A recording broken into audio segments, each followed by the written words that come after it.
Go away, you useless wife who can't even do simple chores. I sat on the floor feeling small and insulted as my mother-in-law glared at me. We have Mauricio and my mom, we don't need you. You always seem unhappy anyway, you're just a burden. My sister-in-law, who never helps around the house, added with disdain. Wait a minute, Mauricio, your mom and sister are being too mean. Before I could say more, even my husband Mauricio sided against me. My mom and sister are right. I don't need a wife who can't manage household chores while working. Plus, I have a younger part-time helper who's much better. Pack your things and go. Mauricio's words hit me hard. They all continued criticizing me, calling me a failed wife. I clenched my fists, feeling anger rise inside me. After all they've taken from me, how dare they? Just wait, I'll make sure you all face the consequences, I thought, but I kept my expression neutral as I looked at the three of them. Fine, I'll leave. The downfall of the family that's been dumping everything on me starts now. I'm Eleanor, 32 years old, and a working wife. Many women work after getting married, and I kept my job at the same company I joined after college because I enjoy it. One morning, while I was getting ready for work, Mauricio asked, Eleanor, can you handle this?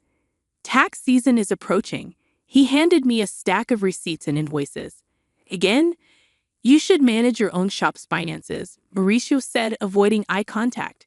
You know I'm better at this, so please. I married Mauricio 5 years ago. He used to work as a clerk at a restaurant I frequented, and after dating for a while, we decided to tie the knot. Now Mauricio runs his dream cafe, but he leaves tasks like purchasing and accounting to me. As I left for work, my mother-in-law added, Eleanor, let's have Chinese food tonight. Can you get the ingredients ready? No, you can do it when you return. Also, Vivian and the kids are coming this weekend. Make sure to prepare something they'll like. I reluctantly replied before leaving. When we got married, I wanted to live just with Mauricio, but he insisted we live with his mother because he worried about her living alone. So we moved into his large family home. My mother-in-law isn't good at keeping the house tidy, and it was messy when we moved in. She lives on a pension and mostly eats out because she doesn't like cooking. Mauricio always says that housework is a woman's responsibility, so even though I work, I'm stuck doing all the chores for the whole family. On top of that, my sister-in-law Vivian, who has her own family now, often visits with her kids. When she's around, the workload increases. This morning, when I heard she's coming back this weekend, I thought, oh, not again. And then the dreaded weekend arrives. I'd love to relax on my weekends off from work, but instead, I have to entertain Vivian's kids and prepare meals. While I'm busy, Vivian drops a bombshell on me. Eleanor, by the way, I'm getting divorced and moving back here with the kids next month. Just thought you should know. What? Are you serious? Do you have a problem with that? No, I understand it's tough for you. When are you moving back? As soon as possible. My sister-in-law is coming home with the kids. I'm initially surprised, but then I reconsider. Vivian used to be a homemaker, so she'll probably help around the house. That should ease my workload a bit. Although we're not particularly close, I'm looking forward to having less work and going about my days. But my optimism quickly fades away. Vivian, much like her mother, contributes nothing. She spends her days lounging around, watching TV, and snacking. She doesn't work, nor does she help with household chores. It turns out her neglect of domestic responsibilities was a significant factor in her divorce. Now, I'm left to do all the chores, including catering to her fussy kids and getting them ready for school. As time goes on, my workload at my job increases with a new project that demands more overtime and early starts. The house becomes progressively messier.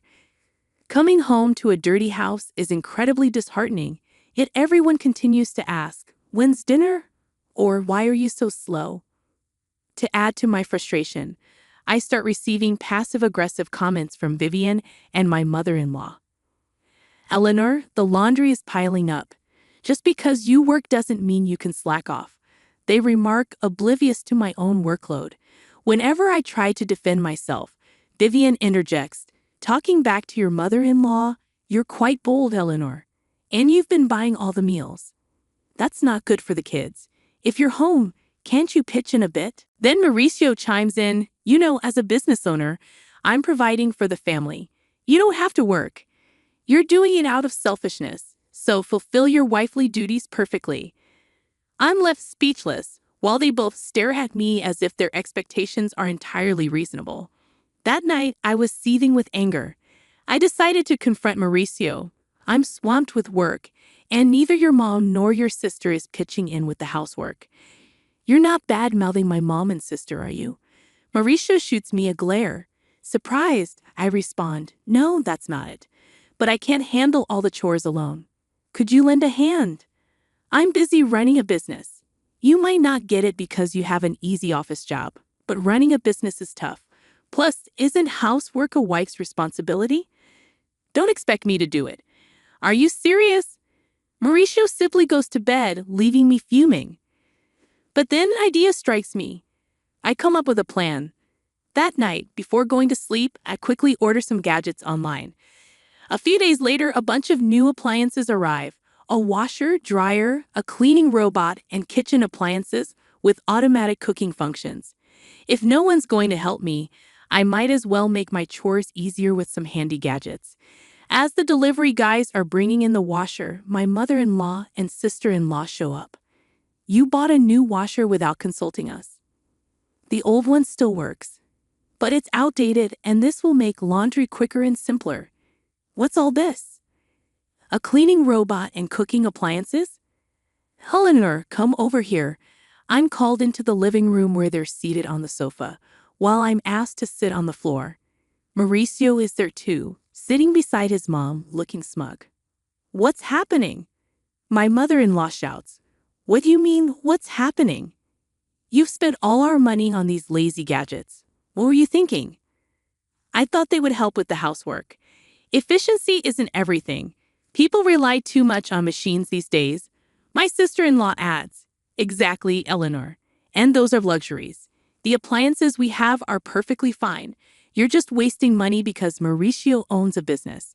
She shoots me a glare, and Mauricio nods in agreement. But you're just trying to make your life easier. Can't you even handle housework properly?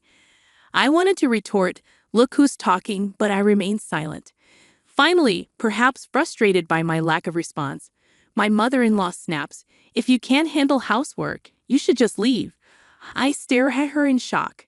She stares back, unyielding. We don't need you. Mauricio and I are fine without you. You always look tired and miserable.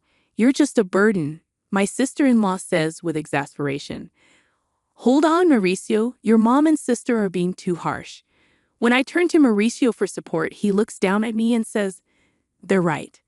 I don't need a wife who can't manage housework. I stare at Mauricio in disbelief, but he just smirks. I'm a business owner, and I have the right to spend my money as I please. I don't need a wife who spends it to make her life easier. Why would you say something like that? Besides, I've been getting along well with a young part-time worker. She's cute, unlike you. Pack your bags and leave. Stunned by Mauricio's words, all three of them start berating me, labeling me a failure as a wife. I clench my fists in anger.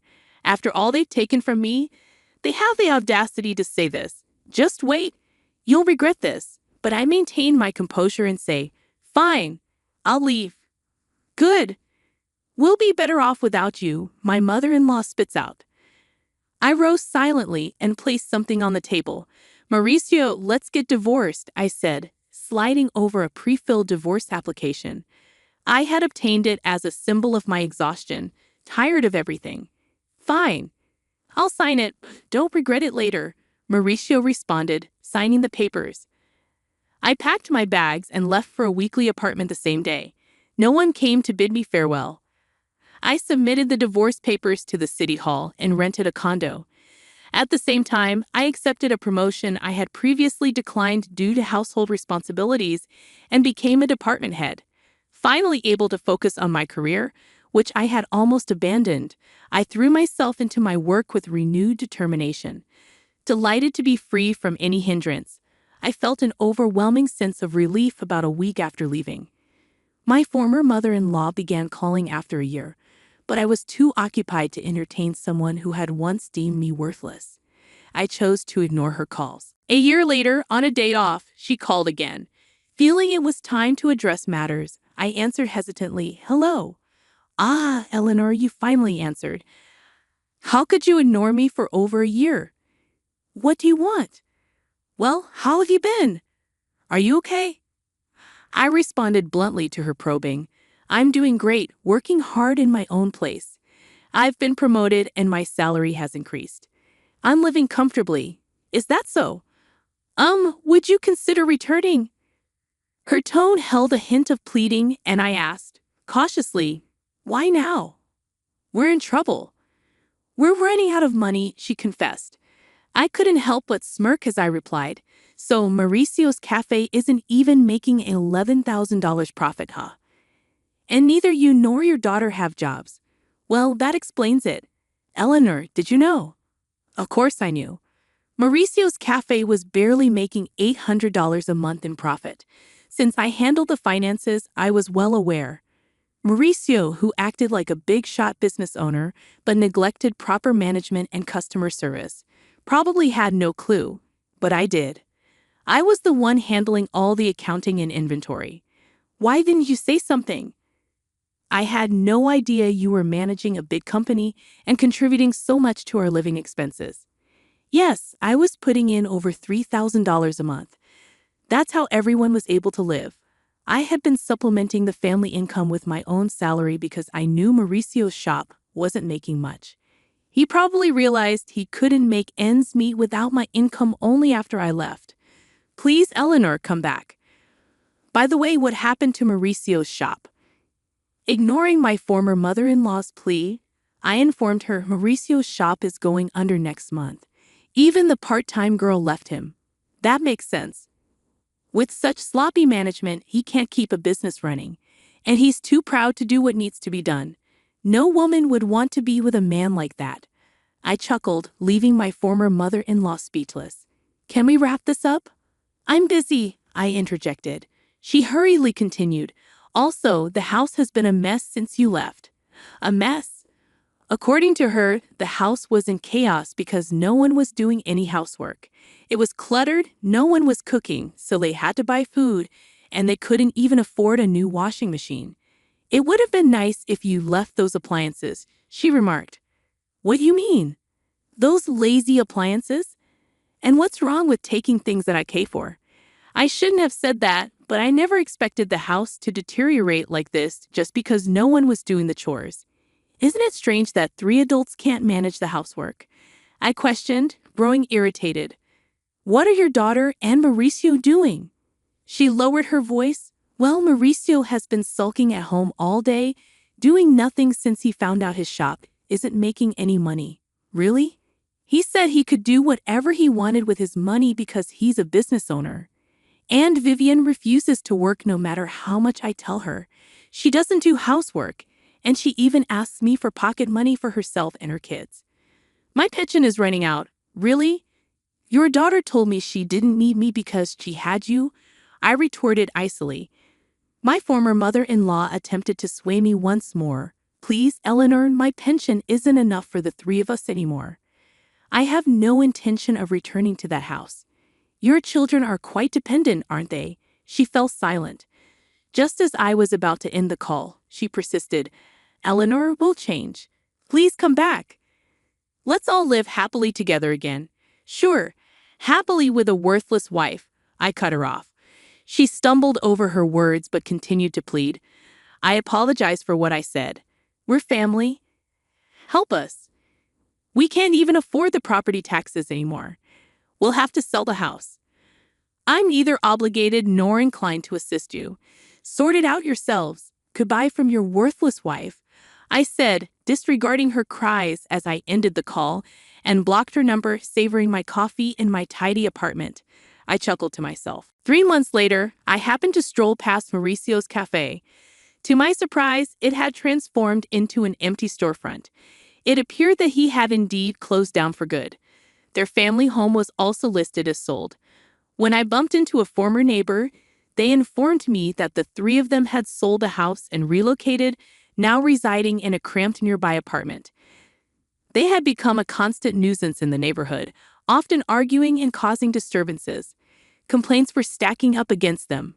It was disappointing to see that despite the opportunity to work hard and take care of their home independently, they hadn't, which was typical of them. I regarded their former residence with a sense of detachment and continued on my way. Since then, I've been fully immersed in my work. Recently, a sincere and hardworking colleague confessed his feelings for me, expressing admiration for my dedication to my job. We started dating with the intention of marriage. I believe my next marriage isn't too far off, and this time I'm eagerly anticipating embracing happiness. Who said you could sleep? It's just that I have a fever over 100 degrees right now. That has nothing to do with me. Just manage your own health. My husband taunts me as I lay in bed with a high fever. When I try to ignore him. Got some nerve ignoring me, huh?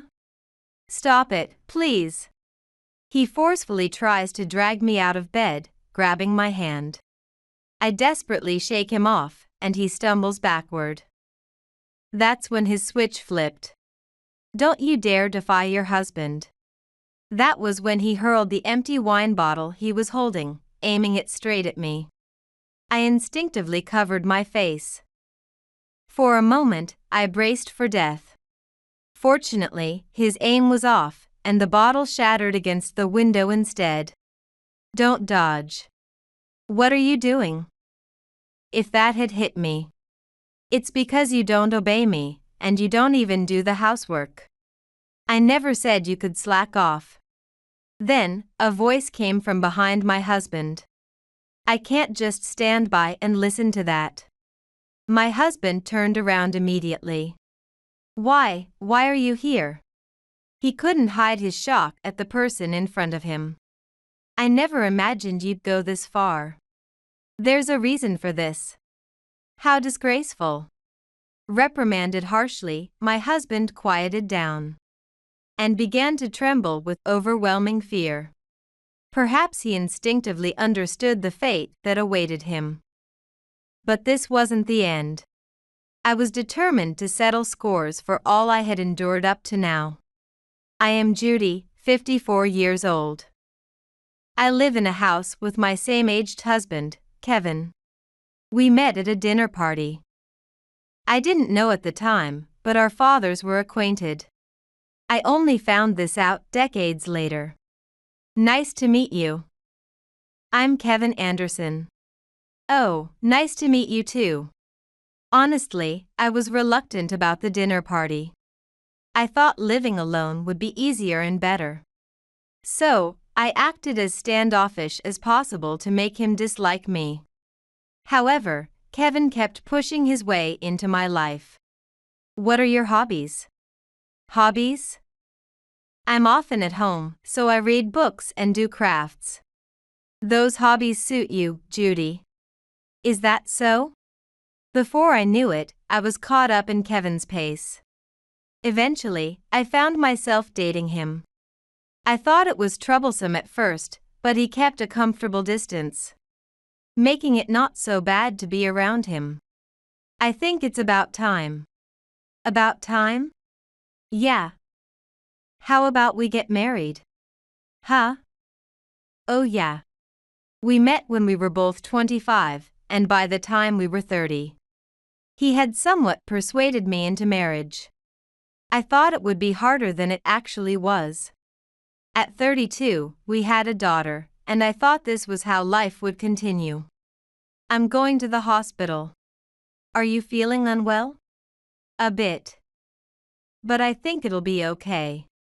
After turning 50, I began to feel increasingly unwell without knowing why. So, I went to the hospital, where I received an unexpected diagnosis. Is that really true? Yes. It might be due to age, but it's likely changes in your female hormones. Is there a cure? Some people see symptoms subside within a year, while others may continue for up to 3 years. I see. Let's start with improving your lifestyle habits to minimize the symptoms as much as possible. I had heard about menopause from friends, but now it was my turn to experience it. When I got home, Kevin was waiting for me. So, what did they say? It's menopause. Menopause. So, are you okay? Huh? I couldn't help but raise my voice. A little rest should do the trick, right? Maybe, but... And thus, I would be tormented by Kevin's frivolity. As he suggested, I took some time off work. If it had eased my symptoms, I would have been content. But it wasn't that simple. Hey, are you okay? I have a headache. I'm sorry, but you'll need to manage dinner on your own today. What? Why? Why? Because I can barely move. You know I can't cook. Then maybe order takeout or something. Just get it ready. In the end, I had to prepare dinner for Kevin. All the while, he enjoyed his drinks while watching TV, as I battled a severe headache. When we first got married, we were supposed to support each other through life. After that, his attitude towards me never changed. I have something I want to discuss. A discussion? Hope it's not something bothersome. Bothersome? So? What is it? I'm thinking of taking a leave of absence from work. A leave? Don't you just lack motivation? That's not it at all. I'm really suffering here. Then, after some thought, Kevin reluctantly agreed. Well, you'll take care of the house in return. I'll try my best. Not try, you'll do it. His tone was so harsh it made me think he might be the one going through menopause. I wondered why he couldn't understand me. But thinking about it just made me more tired. Half a year has passed since I took my leave. Judy? Are you okay? Yeah, somewhat. You don't look okay at all. I was out shopping with a friend when I suddenly felt dizzy and collapsed right there. My symptoms didn't improve, and my worried friend called an ambulance. At the hospital, I received an 4 and my condition finally stabilized. Your husband is coming soon. So, don't worry. Is that so? Thank you. Despite my friend's reassuring words, I felt nothing but anxiety. I had been criticized so much that I expected nothing good now. That I had ended up in the hospital. About an hour later, Kevin arrived. Hey. Are you really okay? I was really worried. Yeah. I was surprised by his worried tone and struggled to respond properly. I had expected him to be angry, but he was surprisingly kind. I'm glad you're safe. I'm sorry for worrying you. Never mind. Just rest well today.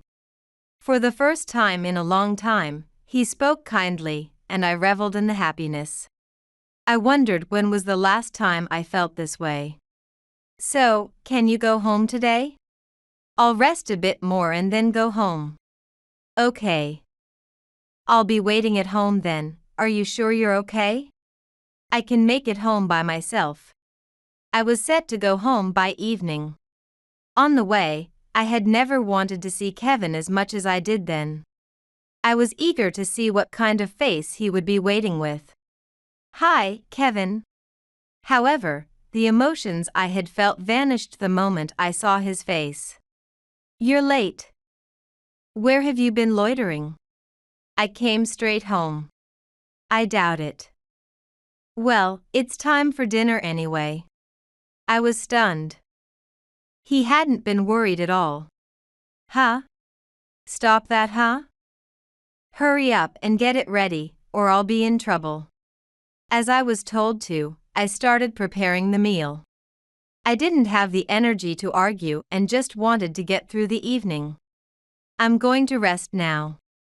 Hey. There are still things to do, aren't there? I can't do any more today. Besides, if I collapse again and end up in the hospital, you wouldn't like that, would you? Well, that's true. But just for today. Without responding to Kevin, I went straight to bed and managed to sleep like a log. Mom is coming this weekend, so make sure you entertain her well. This weekend? That's in 2 days. What? Are you planning to tell her not to come now? It's not that, I just wish you had told me earlier. It'll be fine. Just make sure there are no slip-ups. I was a bit nervous about meeting my mother-in-law after so long. I wanted to entertain her well, as Kevin said. But wishing he was more reasonable was perhaps asking for too much. Then, the day before my mother-in-law was due to arrive. Hey! Mom's coming tomorrow, and look how dirty this is. He pointed at the table, which was a mess from his drinking earlier. I'll clean it up now. Arguing with Kevin would do no good, so I focused silently on the task. However, he seemed displeased with that too, constantly nagging from the sidelines. I really couldn't understand what he wanted. It wasn't until 1 a.m. that Kevin was finally satisfied enough to go to sleep. She's supposed to arrive around noon today, so please take care of it. However, when I woke up, my body felt as heavy as lead. Just to be sure, I took my temperature and it was over 100 degrees.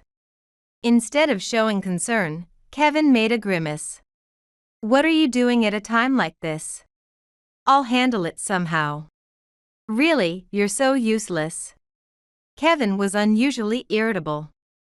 His mother held that much significance for him.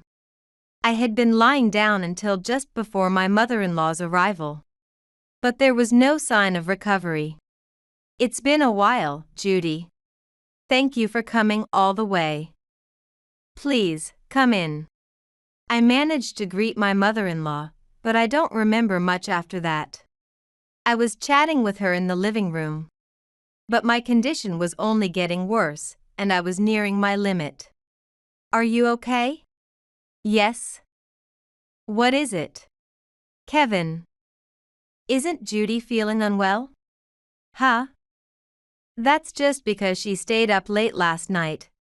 Let her rest a bit. All right. Kevin carried me to the bedroom. Just stay quiet and lie down.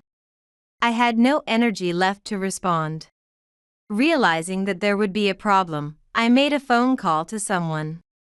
I don't know how much time had passed when I was awakened by Kevin's voice. Who said you could sleep? I have a fever over 100 degrees right now. Plus, you were the one who told me to lie down just before. That doesn't mean you can just sleep. Besides, a fever has nothing to do with me. Just manage your own health. He spoke to me as if mocking me for being bedridden with a high fever. When I tried to ignore him. Got some nerve ignoring me, huh? Stop it, please. He forcefully tried to drag me out of bed, grabbing my hand. I desperately shook him off, and he stumbled backward. That's when his switch flipped. Don't you defy your husband. Kevin left the room and then reappeared with a wine bottle.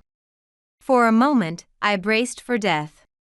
Fortunately, his control was poor and the bottle hit the window, shattering into pieces. Don't dodge. What are you doing? What if it had hit me? It's because you don't obey me. I never said you could slack off on the housework. Then, a voice came from behind Kevin. I can't just stand by and listen to that. Kevin immediately turned around. Why are you here? He couldn't hide his shock at the person in front of him. I never imagined you'd go this far. There's a reason for this. How disgraceful. Reprimanded harshly, Kevin quieted down and began to tremble with overwhelming fear. Perhaps he instinctively understood the fate that awaited him. But this wasn't the end. I was determined to settle scores for all I had endured up to now. "Why are you here?" Kevin asked my father. "Why?" "Because Judy contacted me. She said she had reached her limit." I couldn't stand Kevin's rampage anymore and had called my father for help. He was so furious that he looked like he might hit someone. "Wait, please. There's a proper reason for this." "A reason, huh? Then let me hear this reason of yours." Well. Kevin fumbled, unable to continue. He had spoken impulsively and hadn't thought about what would come next. "What's wrong? Wasn't there a reason?" "Please wait. There's no reason, is there? Lying now won't do you any good." "Yes." Reprimanded by my father, Kevin looked like a frog being stared down by a snake. I hadn't expected things to go so smoothly. There are things a husband can and cannot do. Then, Kevin looked at me and began to say something even more outrageous. "It's all Judy's fault, really. I don't know if it's menopause or what. But lately she's just been sleeping and not doing any housework." I couldn't take it anymore and retorted, "Don't joke around. Do you have any idea how hard I work every day preparing your meals and doing the housework? You take it for granted, but it's not. Shut up. You just need to obey me. Who do you think allows you to live like this? So that's your true feeling. What? Do you think we're alone here?" Kevin, startled, looked ahead. There stood my father, arms crossed. I didn't expect it to be this bad. Looking back, I shouldn't have agreed to the dinner party just because we knew each other. "What? Actually, I knew your father a bit. But my father never said a word." "That's right. Because your father had borrowed money from me." "My father did such a thing?" Then, my father chuckled. I immediately understood what he was thinking. "Since we're on the subject, I'll have you, his son, repay it." "What?" "But my father is already dead. Even if a parent dies, their debts are inherited by their children." "But you can't prove that." "Don't worry about that. I've kept the promissory note well preserved." "That's unbelievable." Kevin's shoulders slumped in defeat. Unfortunately for him, his troubles were not over yet. Hearing the commotion, his mother came to see what was happening. "What's all this noise?" His mother was unaware that my father was there. She also didn't know about the terrible things her son had been doing up to this point. It's been a while. Why are you here?" "Actually, my daughter asked for my help, so I came here." "Help? What for?" Kevin, perhaps to avoid drawing attention to himself, shrank smaller and held his breath. Seeing him like that made me burst out laughing, which I did not miss. Why are you making yourself so small? Don't say unnecessary things." "Unnecessary? This situation is your fault, you know." Unaware of the situation, my mother-in-law listened as my father explained the details. "Kevin, what have you done to Judy?"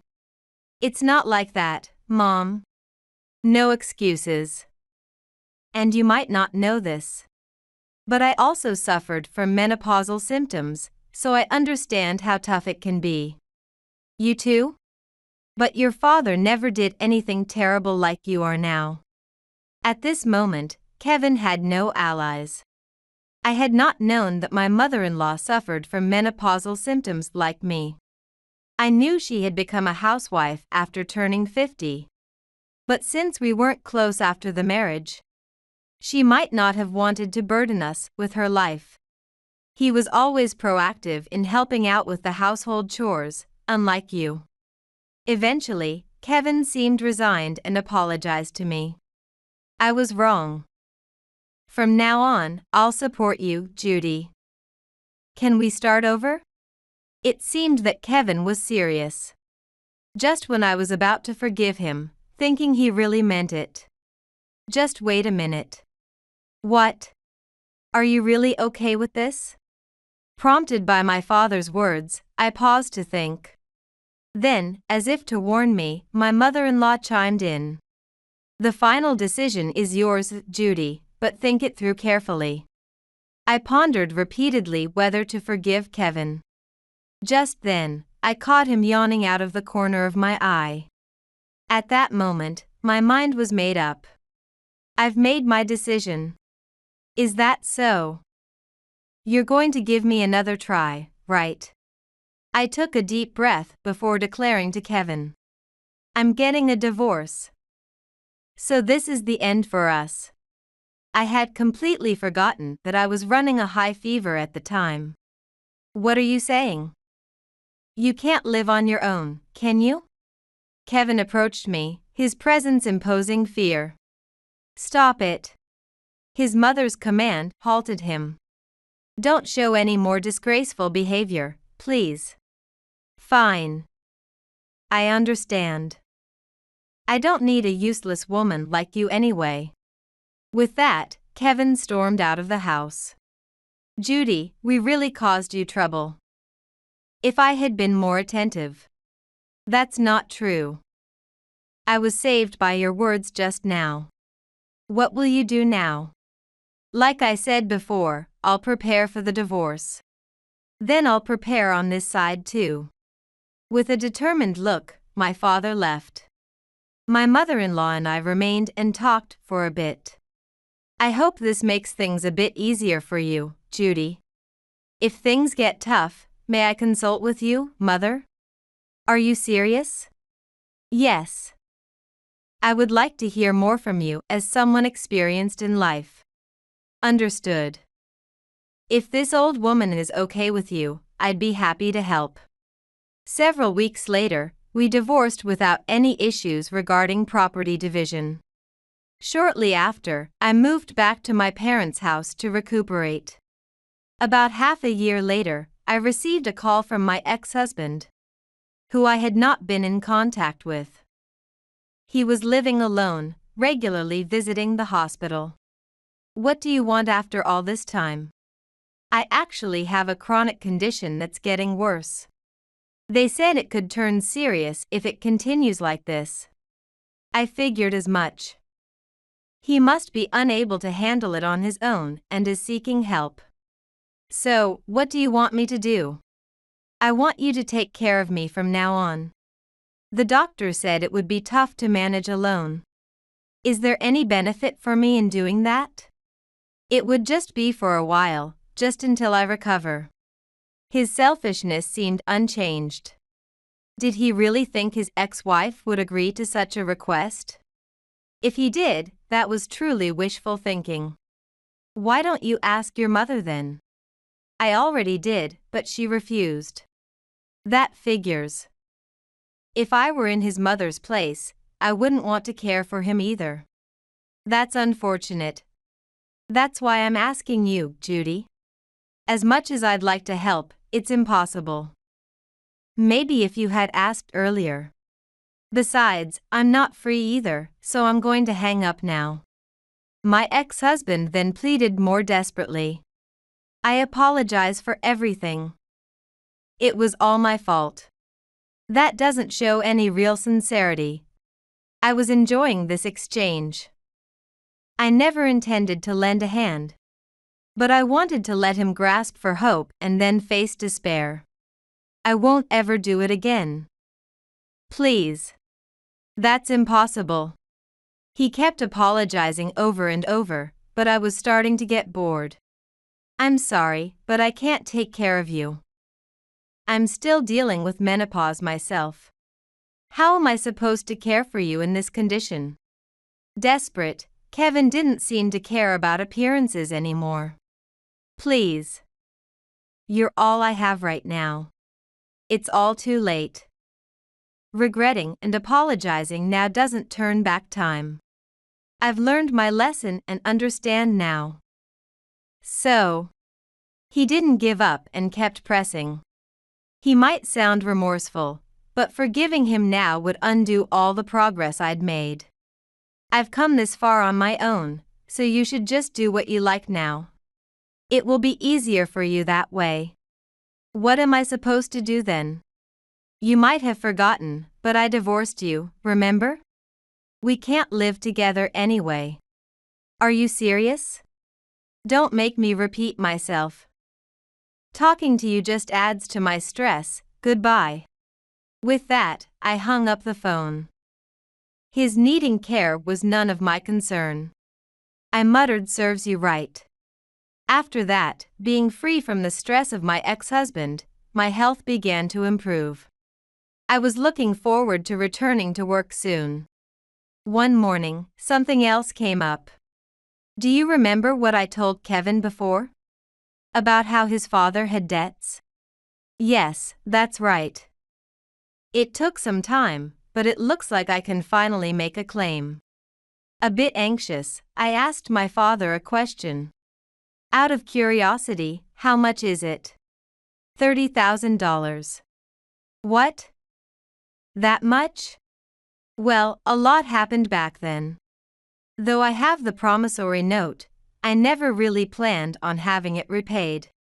But this time, I couldn't overlook it. My father's expression seemed a bit sad. I didn't know much about the relationship between my father-in-law and him. But it must have been a good one. However, Kevin had ruined even that. There was no way he could prepare such a large sum now, but I felt no sympathy. It was merely a punishment. Judy, can I talk to you for a moment? What happened? I had become more frequent in contacting my mother-in-law. It's about Kevin. I heard through the grapevine that he's filed for bankruptcy. He filed for bankruptcy? Yes. Apparently, he couldn't manage living on his own. I hope he learns his lesson from this. I wonder. He's been like this for years. Well, it's none of our business anymore. You're right about that. Talking with my mother-in-law was genuinely enjoyable. Yet, I'm also getting on in years. How much time I have left, I don't know. Yet, I plan to cherish each day and live it to the fullest. It's gotten late because work dragged on. I should head home soon. It was late at night and I was walking home quickly. Walking alone on a deserted street at night is dangerous. I need to get home quickly. Just as I was thinking this, a dull pain suddenly struck my back. As I fell, I managed to catch a glimpse of the perpetrator, a woman holding a metal bat and glaring at me. Despite the darkness, her flashy attire was unmistakable.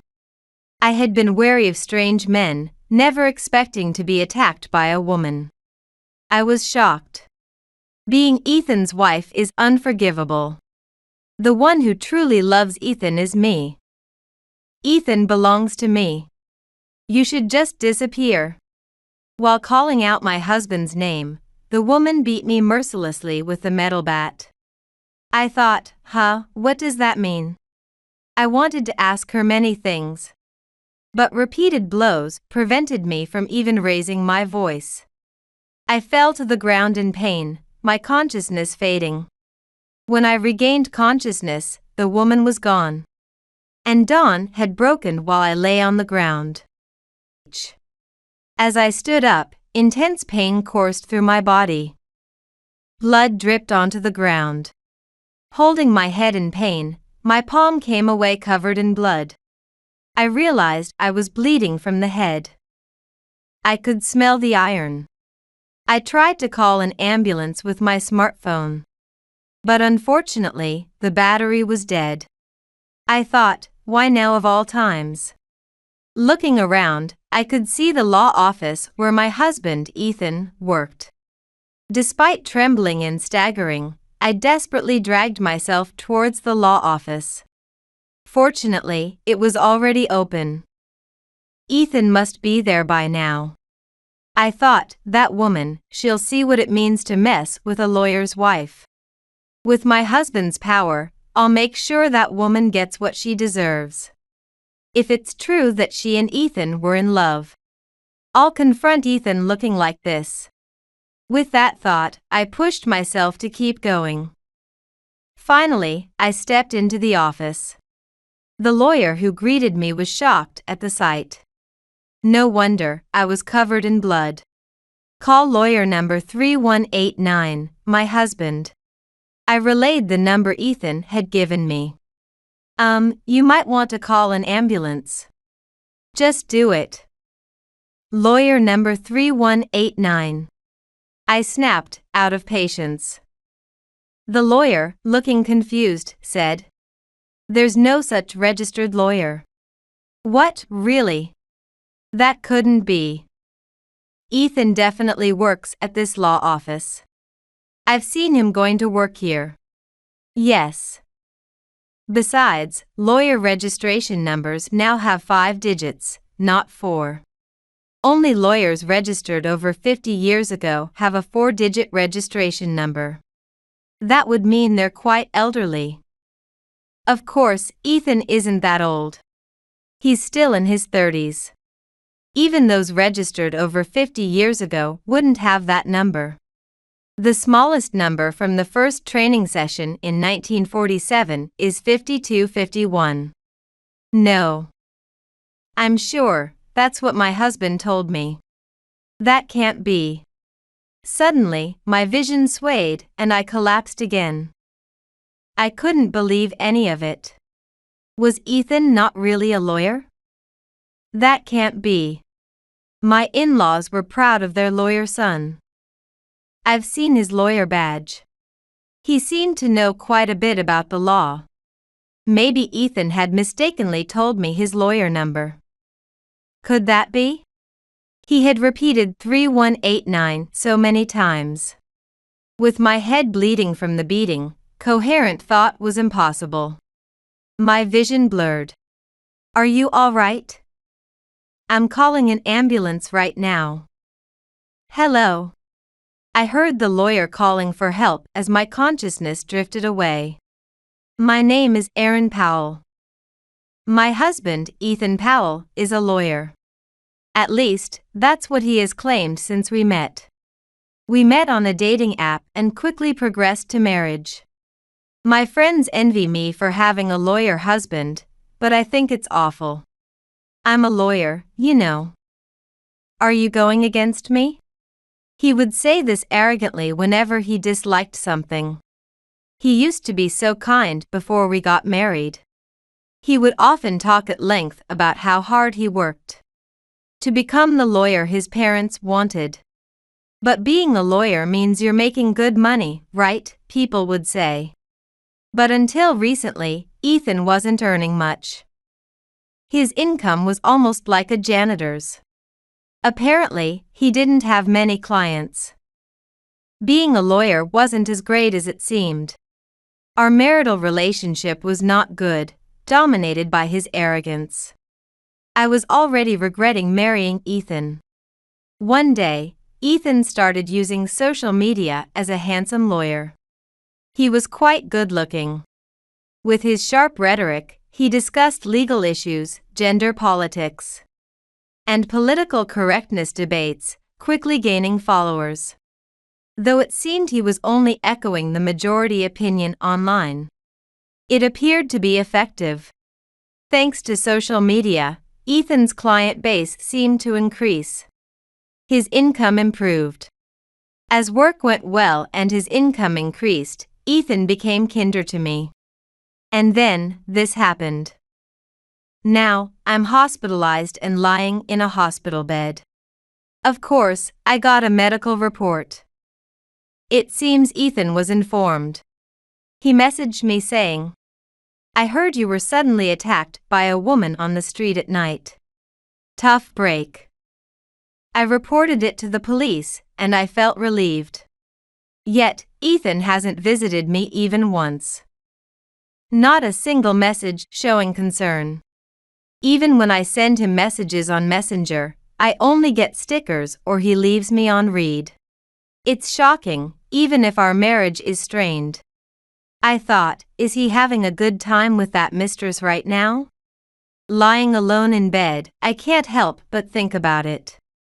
I want to believe that Ethan is worried about me. The one who truly loves Ethan is me. Ethan belongs to me. From that phrase, I think that woman must have been Ethan's mistress. I had been suspecting Ethan of cheating due to his recent strange behavior. It seems I was right about Ethan.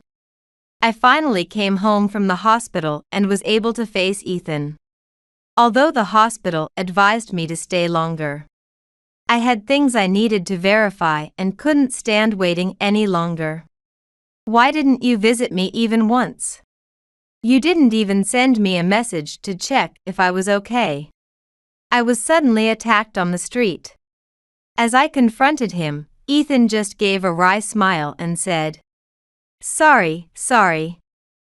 I was busy with work. You know, being a lawyer is a hectic job. Are you angry? Well, I'll buy you a cake to celebrate your discharge then. He tried to lighten the mood without showing any real concern. Even though I was still bandaged up. He didn't show any anger towards the person who attacked me either. Hey, aren't you angry at the person who did this to me? Of course I'm angry. But you weren't seriously harmed, so isn't that good enough? It was dangerous. Can't you use your lawyer's power to punish the perpetrator? What do you think a lawyer is? I can't just dish out punishments like in some satisfying drama. Leave it to the police.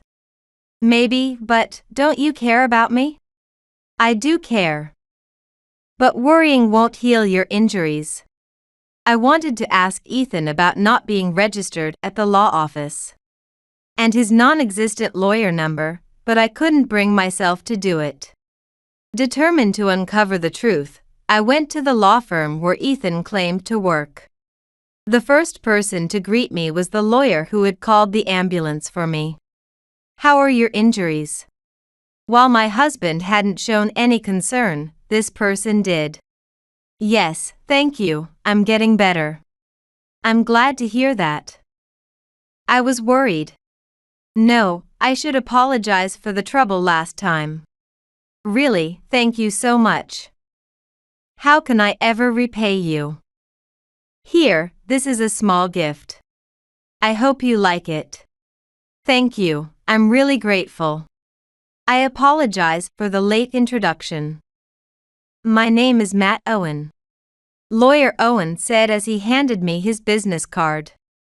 His cleanliness and polite demeanor gave me a good impression. Thank you. My name is Aaron Powell.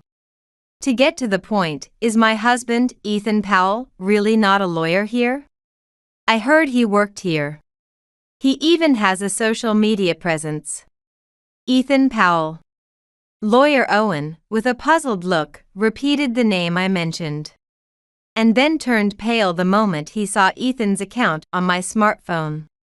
This man. Do you know something? Excuse me. Ma'am, this person does indeed work at this law office.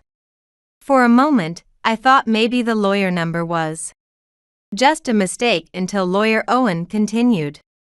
However, he is not a lawyer. He's a janitor at this law firm. What? A janitor. But he had a lawyer badge. He might have forged it, or maybe he found a badge that another lawyer lost. It's surprisingly common for them to lose things. Or perhaps he stole it. Anyway, thank you for telling me. Speaking as a lawyer, pretending to be one is a violation of the law and a crime. So, I'm sorry, but we can't overlook this and we will have to report it. Lawyer Owen looked apologetic as he spoke. Please wait. I don't mind the report, but actually, I've hired a detective agency to investigate if he's cheating on me. I was attacked by a woman who seems to be his mistress. So could you wait until the results come in? I'll report back as soon as I get them. Lawyer Owen seemed thoughtful. Understood. I specialize in divorce law. So if it comes to that with your husband, I'd be willing to help. Thank you for everything. I thanked him deeply, and Lawyer Owen nodded in return. The detective's results came quickly. As expected, Ethan was having an affair with that woman. During my hospitalization, it seems he had even let her stay at our house. Moreover, they had conversations like, "I found that woman on the street at night and beat her up with a metal bat. Now no one will interfere with me and Ethan. Hey, don't go too far. What if you get caught? Such a bad woman. And well, it's easier without the nagging ugly wife." The mistress had hurriedly left the house when I returned home sooner than expected.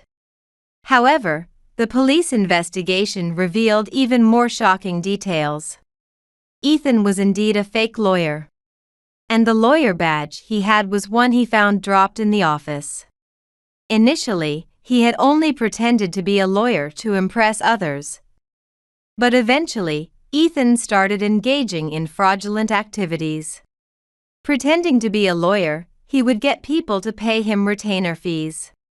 Starting a social media was also part of his fraud scheme, luring victims. Engaging in debates about gender issues, politics, and political correctness online was just him getting carried away by internet arguments. But it also helped him in gathering victims. The reason for the increase in Ethan's income was, needless to say, due to the money transferred for his scams.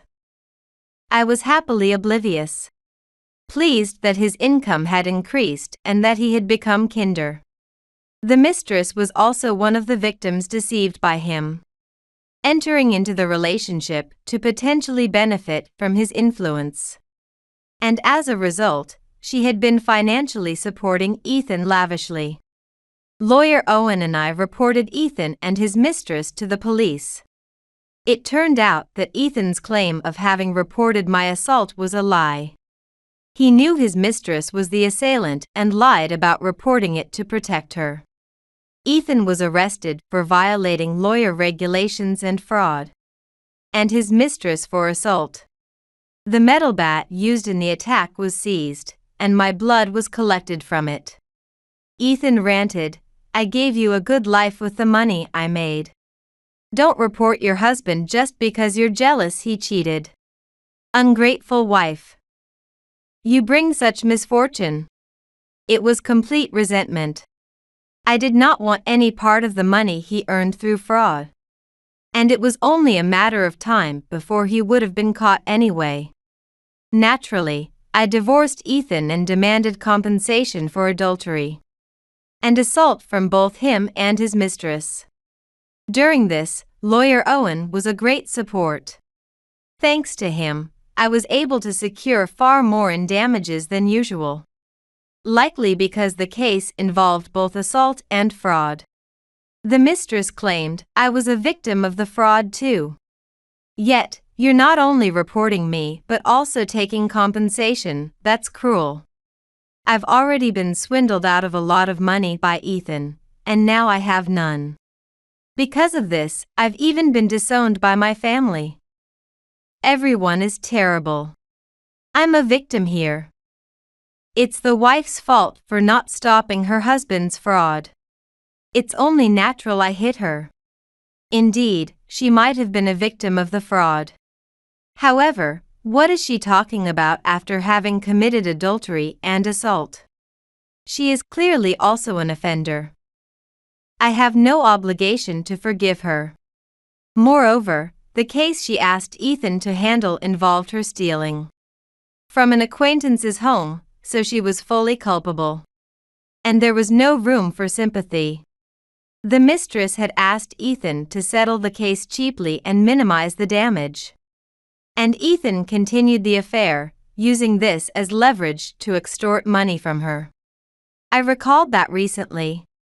Cosmetics and jewelry had frequently gone missing from my possessions. Especially right after I was discharged from the hospital, many items were lost. According to the police, it was indeed the mistress who had stolen them.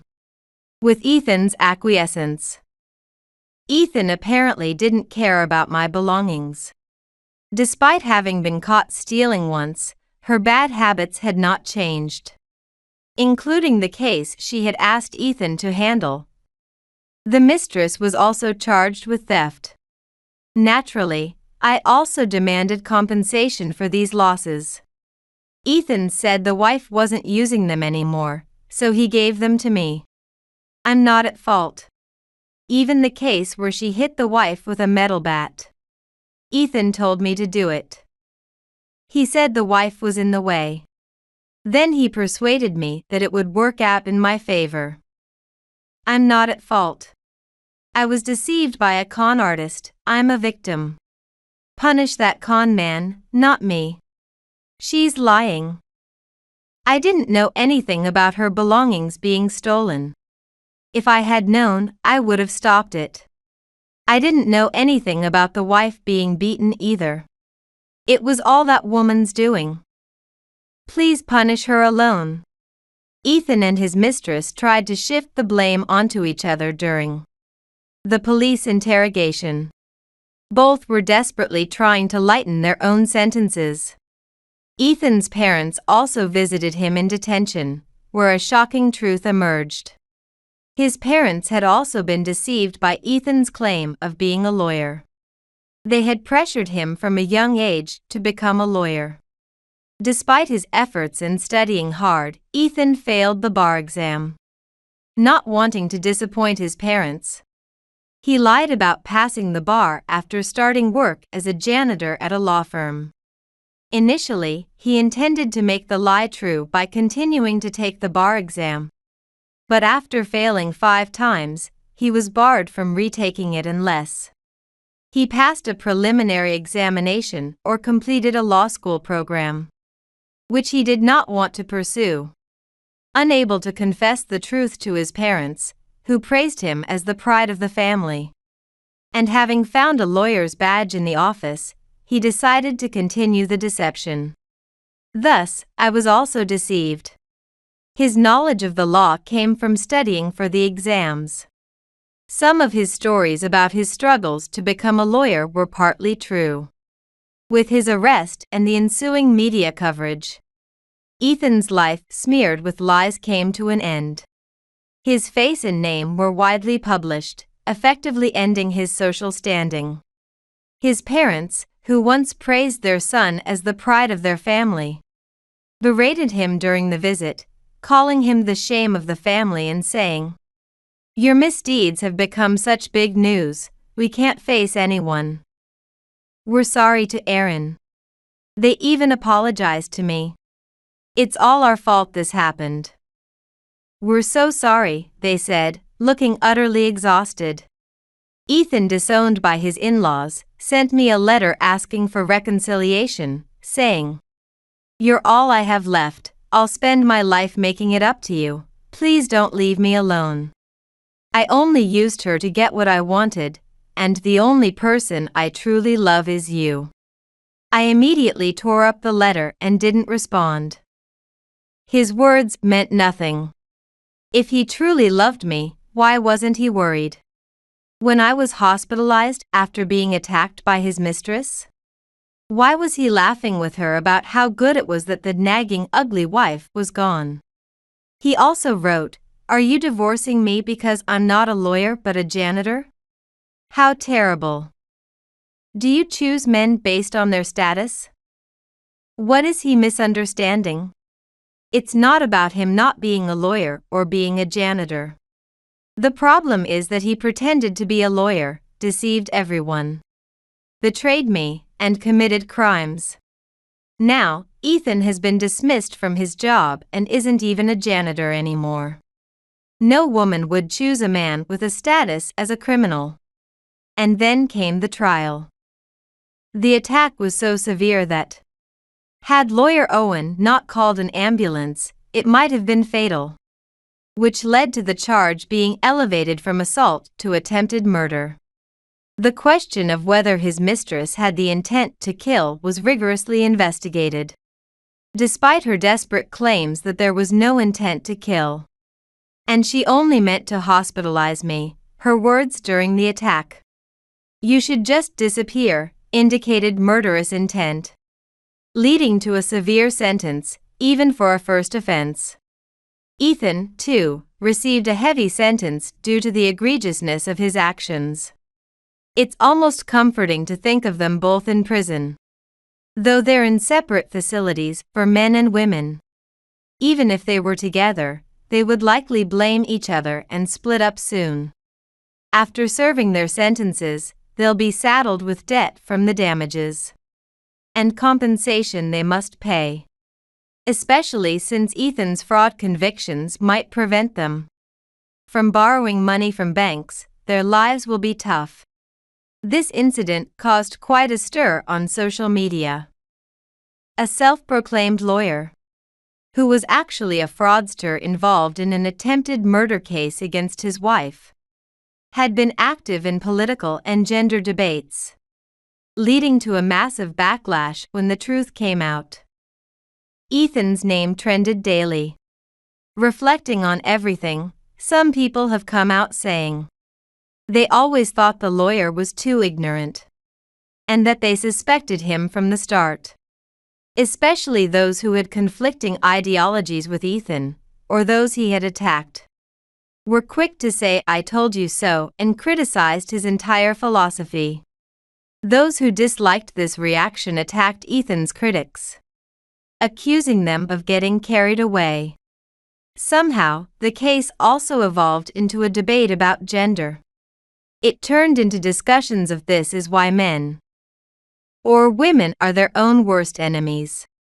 Criticism led to more criticism, escalating into political and gender debates, making the situation increasingly heated. However, as the saying goes, a person's gossip lasts but 9 days. And soon, the uproar about Ethan began to subside. I, too, became a focal point throughout this event, and the attention wasn't always sympathetic. Fortunately, my family and coworkers were supportive, but there were those who harshly questioned, "Didn't you realize your husband wasn't really a lawyer? Were you only looking at his status? How did you not notice he was committing fraud? Were you complicit or just incompetent?" Some even accused me of being an accomplice, claiming I must have known and stayed silent. Anonymous people on internet news also freely posted their speculations. I wanted to shout, "You know nothing." Why should I, the victim, be subjected to such comments? Yet, the saying that a person's gossip lasts but 9 days holds true here too. And soon the strange looks and wild accusations around me died down. "You've been through a lot," said Lawyer Owen, who not only provided legal assistance but also supported me personally, always offering kind words. "Yes, but thanks to you, I received compensation and managed to overcome the trauma." "Thank you so much," I replied. "I'm glad." I was worried about how things would turn out. I really apologize for the trouble my husband caused. I'm also sorry for all the trouble I caused. Don't worry about it. You were the main victim, after all. Don't mind it.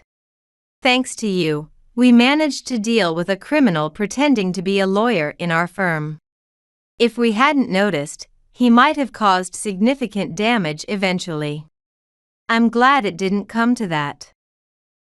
If it's okay with you, could we perhaps keep in touch, not just as lawyer and client? His face was red, and I felt my cheeks warm up too. "Yes, I'd like that, Matt. If you would." And so, I began dating Lawyer Owen. Matt. Even after the professional relationship as lawyer and client ended, he remained incredibly kind. I expected some criticism from society, But it seemed the public had lost interest in the incident, and no one said much about it. However, my friends teased me about how much I must love lawyers. It wasn't about his profession, though. Sure, I fell for him through his work helping me. But more than anything, it was his character that I fell for. Still, I'm indeed relieved that Matt is a real lawyer. After all, I've had enough of fake ones. My name is Sarah. The events I'm about to describe may sound like something out of a soap opera. But they are all true. To me, they represent a past I'd rather not remember. It all began when I was approaching my late 20s. As those around me got married, I felt a growing sense of loneliness. As if I was being left behind. I was literally desperate to get married. Perhaps that made me somewhat blind to love. Anyone who would say they liked me was good enough. In this state of mind, I asked a friend at work if they knew anyone suitable. Not really expecting much. Surprisingly, they did introduce someone. Even a lawyer, a profession that many would envy. I'll be honest, the thought of dating a lawyer and the sense of superiority it would bring was appealing. So, I eagerly asked my friend to set it up. Nice to meet you, I'm Sarah. Nice to meet you, too. I'm Ryan. That was our first meeting. Ryan seemed like a nice, serious, and kind young man, exactly the type of person I wanted as a boyfriend. I assume you know, but I work as a lawyer. I'm just a regular office worker. I get a bit nervous talking to a lawyer. Oh, I'm not that difficult to talk to in my private life. In fact, I'm often told I'm too frivolous. Really? That's unexpected. I get that a lot. I assume you heard from a friend that I only graduated from high school. I really shouldn't be in a position to talk with a lawyer. Nonsense. Your educational background doesn't matter. Please, see me as an individual. Ryan. Thank you. You see, I couldn't go to university because of my family's situation. At the time, it didn't bother me, but once I entered the workforce, every time someone looked at the education section of my resume ending with high school and frowned, I realized the world wasn't so forgiving. However, Ryan said he didn't care about that, which made me genuinely happy. He was easy to talk to, had plenty of topics to discuss, and knew how to make me feel entertained. I enjoyed our conversations, and the atmosphere felt right. Is it this late already? Are you going home by taxi? Yes, that's the plan. Then, please let me pay for it. Oh, that would be too much. We've just met today. That's exactly why. What? Could we possibly meet again? I'll pay for the taxi now, and in return, please go on another date with me. I couldn't refuse. His words sounded like something from a soap opera, and my heart fluttered in a way it never had before. I mistook this for the beginning of love. After that, we began to meet frequently. Most of the time, Ryan initiated our meetings. Surely, he took a liking to me. I thought so selfishly. Here, would you accept this? What is it? Open it. I bought it thinking it would suit you. I hope you like it. Wow. It's a necklace from a popular brand. Yes. I asked the store clerk for a recommendation, and this is what they suggested. Thank you. I'm really happy. Good to hear that you like it. We were an ideal couple that anyone would envy. He was a lawyer by profession, kind-hearted, paid for all our dates, and never missed giving gifts. All my friends were envious when I told them about him. Perhaps I was a bit conceited in that environment. And it didn't take long for us to get married. Ryan proposed after we'd been dating for 6 months. And of course, I immediately said yes. At the time, I thought nothing of it. But now I think getting married after only 6 months was too soon. We were probably only seeing each other's good sides, not even trying to see the bad. It was undoubtedly premature. Of course, everyone around us celebrated. I had friends who were envious, and I felt very good about it. Now newlyweds, however, I soon realized that this marriage was a mistake. Ryan, you're late again today? Yeah, there's a company party, so I don't need dinner. Okay. But we're newlyweds. I thought maybe we could spend a little more time together. What? What do you think I'm working hard for? That is, since you became part-time after we got married, our household income has dropped. So it's only natural I have to work, right? Yes, I really appreciate that. Then stop complaining. You just need to keep quiet and follow what I say. Okay, I'll do that. Since getting married, I quit my job and started working part-time at a supermarket near our new home. I had more time, and since my husband was a high-income lawyer, we weren't struggling financially. Everyone at my new job was friendly and easy to talk to. Yet, despite having more time and financial comfort, I felt a hole in my heart every day, feeling lonely. I doubted Ryan would understand even if I expressed this to him. Ryan used to understand me better than anyone else. And I could consult him about anything. I wonder when I started feeling the need to be overly cautious around him. Looking back, it seems to have started after we got married. After we officially became husband and wife, Ryan's personality changed completely. Could this be his true character? Had he been pretending all this time? Could it be that he revealed his true self only after making sure I couldn't escape by marrying me? Thinking this far, I was horrified. I should stop thinking such strange thoughts. It couldn't possibly be true for Ryan. To prove my thoughts wrong, I made an effort to express my feelings to him. Hey Ryan, would you like to go out to eat sometime soon? There's a place I've been wanting to try. Out to eat? Give me a break, I've been going out with my boss every day. I want to rest on my days off. You might feel that way, but I've been stuck at home. I'd like to go out to eat once in a while. Huh? Are you asking me to indulge your whims? Well, calling it whims. You don't have to say it like that. I just wanted to go out with you, Ryan. That's exactly what being whimsical is. You know, that's quite bothersome. Why would you say that? When we were dating, we used to go out to eat together and visit various places. Well, when we were dating, I had to bait the fish, didn't I? What? Haven't you heard? Men don't feed the fish they've caught. That's. I didn't care as long as I got a wife who would obey me. That's so, how can you say that? What's the problem? You have an easy job, and you're not struggling for money, right? It's not about that.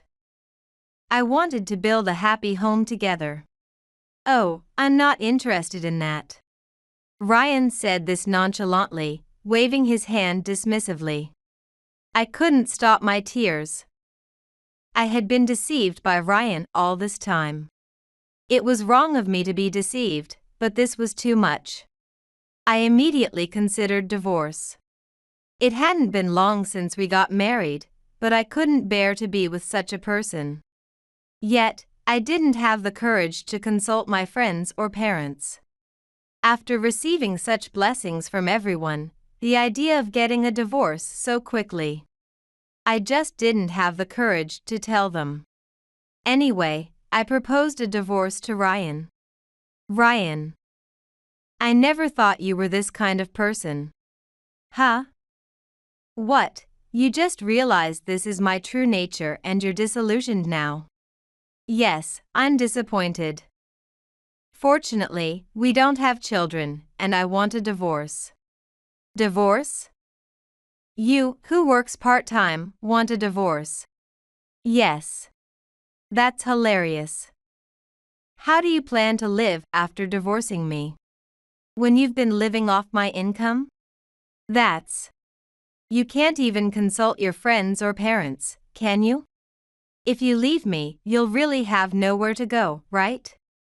That may be true, but being treated like a servant by you here is far worse. What did you say? Let's get a divorce, Ryan. I can't stay with you anymore. I don't want to. Is that so? If you insist that much, I'll grant you the divorce. But remember, you'll be the one crawling back to me, because I am a lawyer. Ryan insulted me, calling me useless and good for nothing. But I gritted my teeth and endured, handing him the divorce papers. His words were cruel but true. I had nowhere to go. I didn't want to worry my parents, and I couldn't tell my friends, who had blessed me so warmly, about this reality. Ryan was cold until the end. The moment I filled out the divorce papers, he chased me out, saying, "Get out now. You are a stranger to me." With few belongings, I quickly packed and was thrown out of the house. The next day, as if being chased away, I rolled my suitcase aimlessly, fortunate that it was still light outside. I have to work tomorrow, so I need to find a nearby hotel or something. Is that you, Sarah? Huh? I turned around to the sudden voice and saw my best friend Nicole, who had given the friend representative speech at my wedding. Why are you rolling a suitcase around? Don't tell me you ran away from home. Just kidding, though. Nicole. What? Seeing Nicole's innocent smile, I couldn't stop my tears and started sobbing. Sensing something, Nicole invited me, "Come to my place for now." So, what happened? You don't have to say if you don't want to. Nicole had always been this way. She seemed tough and brusque. But she cared about me more than anyone and knew how to read the situation. I loved Nicole for that. I was really happy when she celebrated my marriage. Thinking about that, I started crying again. You know, I might be overstepping, but is it about your husband? What? Did I hit the mark with that face? Yes, but how did you know? Well, it's just a hunch. But you know, that husband, Ryan, right? He seemed a bit shady from the moment I met him. Is that so? But I didn't say anything because you looked so happy. Thinking it would be tactless to speak up. Maybe I should have told you. No, I probably wouldn't have paid any attention even if you had told me at that time. Yeah, that was highly likely. Thank you, Nicole. For what? I feel a bit better thanks to you. That's good. But, don't you have more you want to talk about? Yeah. For now, just stay over tonight. It looks like you ran out of your house without a place to stay, right? Thank you, Nicole. Nicole's kindness brought tears to my eyes again. She teased me about crying too much, but even that made me happy. And I ended up crying even more. Eventually, I cried myself out while she rubbed my back. While staying at Nicole's place, I searched for what I really wanted to do. Of course, while continuing to work part-time. I tried to pay the rent from my modest salary. But she wouldn't accept it until I earned a bit more. I thought hard about what I wanted to do, what I really enjoyed. Once I figured out my feelings, I plan to tell my parents about the divorce. By the way, Nicole. Yeah? Didn't you have a boyfriend? Is it okay for me to stay here? Oh, that's fine. We got divorced. What, you were married? Why didn't you tell me? I would have brought a gift. It was more like we just got married because it felt right at the moment. And it wasn't really a celebratory mood. That's so. And, as expected, we got divorced. It was good that I didn't bother mentioning it. That was why I thought maybe you had some worries. When I saw how down you were, Sarah. I see. But honestly, the divorce isn't finalized yet. He's not agreeing to it. I'm actually in the middle of trying to get it officially done. Is that like, you're in court? Kind of. He's demanding alimony, but I don't think I need to pay. I think so too. But he just won't accept it. So it's dragging on. Couldn't a lawyer settle this quickly? I thought so too, but his lawyer is quite skilled. Every time we go to court and it looks like we might lose, my lawyer quit at once. That's terrible. Well, never mind my story. Just relax. Okay. Learning about Nicole's situation, I started studying law in between my part-time jobs. Initially, I wanted to understand what she was going through. As I studied, I surprisingly found myself enjoying learning about law. The more I learned, the more engrossed I became, devouring books on law. I never imagined that this would significantly change my life. After a few years, I quit my part-time job. And Nicole was still in divorce mediation with her husband. However, our circumstances had drastically changed. Nicole and I were in front of the courthouse. Today was Nicole's 5th divorce mediation session. We entered the courthouse in suits, and the lawyer we had hired was already there. Hello, I'm Nicole. Hello, I'm honored to take your case.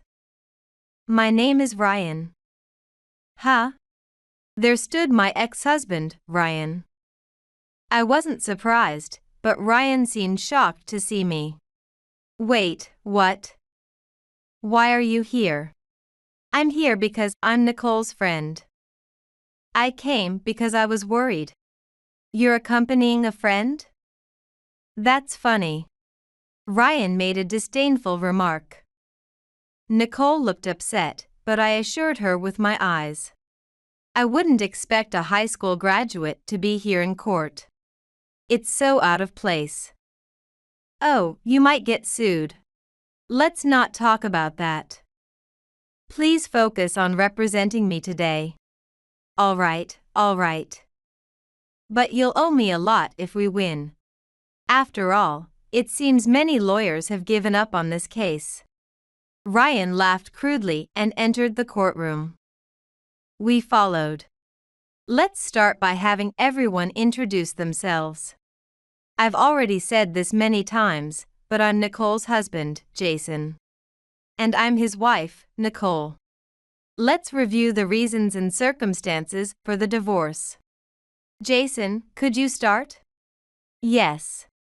Thus, the solemn divorce mediation began. The proceedings went smoothly. But it was clear that Jason's lawyer was formidable, and we were at a disadvantage. I didn't know before, but it turned out Ryan's lawyer skills weren't so great. He couldn't argue back, and he was sweating profusely. Nicole, who should have been the client, sighed. That concludes our argument. Considering the situation, I think it's fair for Nicole to pay the alimony. Understood. Now, let's hear from Nicole. Well, this is. Excuse me, Your Honor, may I have a word? What? As Ryan wiped his sweat and attempted to speak, Nicole quickly raised her hand. Surprised, Ryan inadvertently dropped his handkerchief to the floor. I apologize for the interruption during the trial, but I would like to change my lawyer. Huh? What? Legally, it is possible to change lawyers during the proceedings. But you will need to appoint a replacement lawyer. Yes, I am aware of that. What are you talking about? I would like to request that Ms. Sarah White, a law student here, take over as my lawyer instead of Mr. Ryan Baker. Huh? What did you say? Sarah is a law student. Wait, you want to appoint Sarah as your lawyer? Your Honor, is that acceptable? If both parties agree, I have no objections. Of course, I have no objections. The opposing lawyer looked at us as if watching something amusing, his gaze dripping with scorn. He must think that a mere law student couldn't possibly win against him. Wait a minute. I didn't hear about this. I am your lawyer. That may have been true, but it doesn't seem like you can win against him. Therefore, I'd rather ask Sarah, my most trusted friend. Do you even realize what you're saying? A law student defending is unusual enough. But to entrust your defense to a dropout like her? Yes, any problems? Of course there's a problem. Your Honor, let's adjourn this trial. Why is that? This woman is a high school graduate with hardly any brains. It's wrong for someone like her to even enter a courtroom. I can't let that stand. What do you mean? As it turns out, she is affiliated with one of the country's top law schools and has achieved the top academic honors there. What? Huh? She is fully capable as a lawyer. Certainly more than someone who judges others by their education. What are you talking about? This woman, top of her class. Now, let's proceed. Mr. Baker, if you have any issues, would you like to be excused from the court? What? Well. Ordered to leave, Ryan protested and caused a scene, which only garnered more disfavor from the judge. Eventually, Ryan couldn't say anything more and left the courtroom saying, "Do whatever you want." In cases where a student represents, a guardian is required. But the judge offered to take on that role. Unbeknownst to others, it was the judge who had recommended me for this position. He had recognized my talent as a law student early on. Although it might sound self-serving, I believe my ability to absorb legal knowledge is exceptional.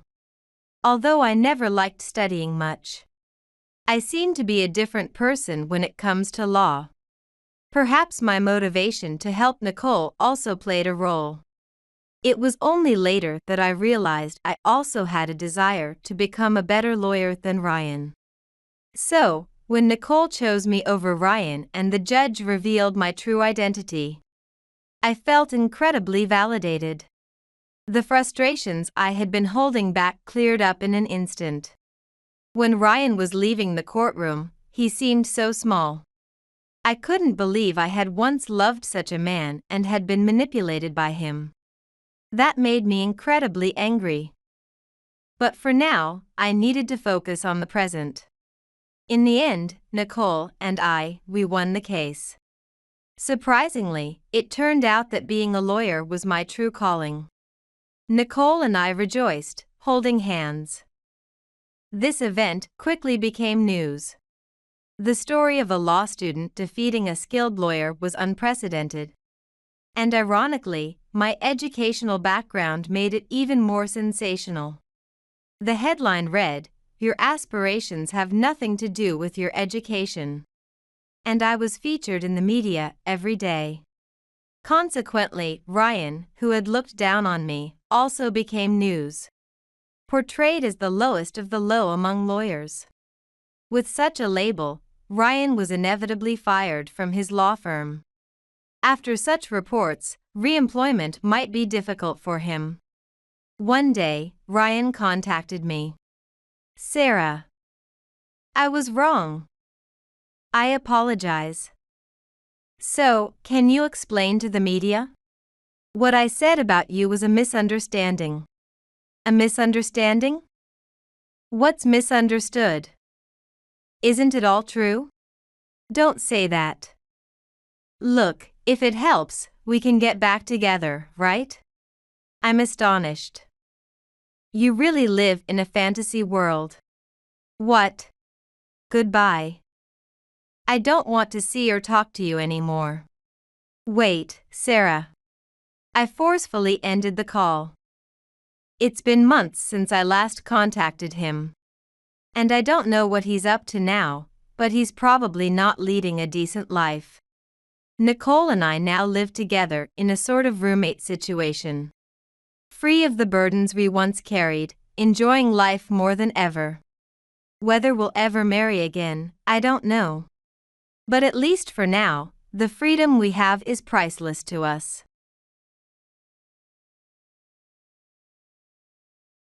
I wish he wouldn't come back. As I confirmed the front door had closed, I muttered to myself. My husband is selfish. Prioritizing himself over me, his wife. Society would probably call him a male chauvinist. At one point, a business trip was decided for him. He bluntly told me, "Listen, don't reach out to me while I'm on the trip." I could only listen to those words. But during this business trip, he would expose his own sins. My name is Madison Gale. I work part-time at a takeout shop. I'm 30 years old. I have a husband who is 6 years older than me, but now I completely regret marrying him. Our first encounter started at my previous job. He was a head office staff member at the family restaurant where I worked. His role was to visit the stores regularly, to check the quality of the products and the hygiene conditions. And he was the area manager for the store where I worked. He was popular among the female staff at the store. And I saw him being hit on many times. But for some reason, he didn't respond to anyone and started talking to me more and more. I was kind of plain, not like the trendy and eye-catching girls crowding around him. Why would someone like him be interested in someone like me? I always wondered. But contrary to my thoughts, his actions gradually became bolder. And one day, he invited me to dinner, and by the end of that day, he and I started dating. Not long after, I quit my job. The reason was the malicious harassment from the female staff who envied the relationship between me and my husband. A woman's enemy is another woman. But my husband, in a way that seemed to protect me, proposed marriage. Yes. That was his proposal. Receiving those words, I married him and we officially became husband and wife. You might think from hearing this far that my encounter with my husband was wonderful. And I was fortunate. However, the reality after marriage was far from what I imagined. About a month after we got married, his behavior started to change gradually. One day, he didn't come home at the usual time. That's odd. He should be starting dinner by now. There was no notification of overtime or a message that he would eat out. Worried, I kept checking the clock. And just as it was about to turn 10 p.m., the front door opened. Reflexively, I headed that way. There stood my husband, making a grimace. "Chris." As I called out his name, he simply said, "Water." I rushed back to the living room, filled a glass with water, and brought it to him. That's when I noticed that he reeked of alcohol all over his body. He gulped down the water I handed him and said, "Phew. Drank too much, as if it was someone else's business. Hey, what have you been up to? I've been waiting all this time." I confronted my husband. "Don't get so mad. I was being consulted by a new employee who's having some troubles. So, we ended up drinking at a nearby bar. You could have at least messaged me. It all happened because of a sudden conversation. I couldn't contact you. But man, that girl can drink." I got drunk for the first time in a long while. "What, a woman?" Feeling suspicious about his words, I quickly asked back, but my husband ignored. my question, and headed to the bathroom, taking off his tie. Shortly after, I could hear the sound of the shower running. Ugh. Couldn't even eat dinner because you didn't contact me. I muttered and started eating while my husband was in the bath. And by the time I finished eating, he came out wrapped in a bath towel. Yeah, that girl, she really praises me a lot. Recently, no one has praised me, so it felt kind of fresh. Perhaps because he was drunk, my husband was more talkative than usual. I felt a bit disgusted by him, but he wouldn't stop talking. Hey, Madison. Join me for a drink. He said, taking 2 beers from the fridge and smiling as he offered them to me. However, I pushed them away with my hand. Have you forgotten? I can't drink a single drop of alcohol. My family has a weak constitution for alcohol. Even a tablespoon would make my face turn red, and I'd look as if I lost my vitality. That's why I never drank alcohol. Usually, my husband understood that. And would drink alone, looking lonely. Disappointed, my husband said, "TSK. It's boring not being able to drink together." And put 1 beer back in the fridge, starting to drink alone again. Next to the fridge, there was a pile of empty cans to be thrown out tomorrow. 90% of them were from my husband's drinking. I thought that interacting with a drunk husband was pointless, so I said, "Chris, I'm going to bed," and left my seat. But it seemed my husband didn't hear me as he shouted, "Ah, beer is the best." Enjoying himself too much, I no longer wanted to deal with him. And went straight to the bedroom to sleep. The next day, I got up early to start housework before going to my part-time job. I work early mornings at the deli. I changed from my pajamas to my clothes. And went downstairs to the living room. To my disbelief, there was my husband. Still in his bath attire, sleeping on the living room floor. Holding an empty bottle in his right hand, perhaps out of a zeal for alcohol. "Hey, Chris. You'll catch a cold." I hurriedly shook my husband. "Huh? Is it morning already?" As he spoke, a strong smell of alcohol wafted from his mouth. Despite the awful air in the morning, I patiently spoke to him. "What's up with that dazed look? It's past 5 in the morning. You have to leave by 6, right?" In times like these, the people around the person concerned seem to panic more. That was exactly how I felt now. My dazed husband didn't seem to fully comprehend what I was saying. However, as soon as his phone alarm went off, he jumped up. It seems he had been unconsciously stopping the alarm and hitting snooze until now. "Hey, 5:20 a.m. Don't mess with me. Why didn't you wake me up? I have an important meeting today. And I need to prepare materials at the company by 5:30. Suddenly getting up, my husband shouted at me while holding his head, probably hungover. "I don't know. You didn't tell me. Besides, it's not like you came home drunk yesterday." Suddenly snapped back to reality, my husband glared at me angrily. "Don't argue every time. Tess wouldn't get angry like that." "Who is Tess?" "Don't tell me you." After waking up with some alcohol still in his system, my husband made a mistake. You could tell he noticed it too because his expression changed. "But," he said. "Move," and pushed past me to make his way out, then rushed out of the house. All I could do was watch his back as he left. My husband has changed jobs since we got married. At his previous workplace, a female colleague who envied me made false allegations about him to HR. Essentially a spiteful act. Eventually, it was proven that my husband was not at fault. But he had grown so disillusioned with the workplace that he resigned. Now, he works as an office worker at a company that handles retort food products. He leaves the house every day at a set time, suited up, but this day, he completely overslept. Additionally, a slip of the tongue directed at me seemed to send him into a slight panic. It wasn't long before his true nature began to show through. His speech became rough. And his gaze seemed to carry malice toward me. "It's the worst morning." While muttering this, I prepared for my job.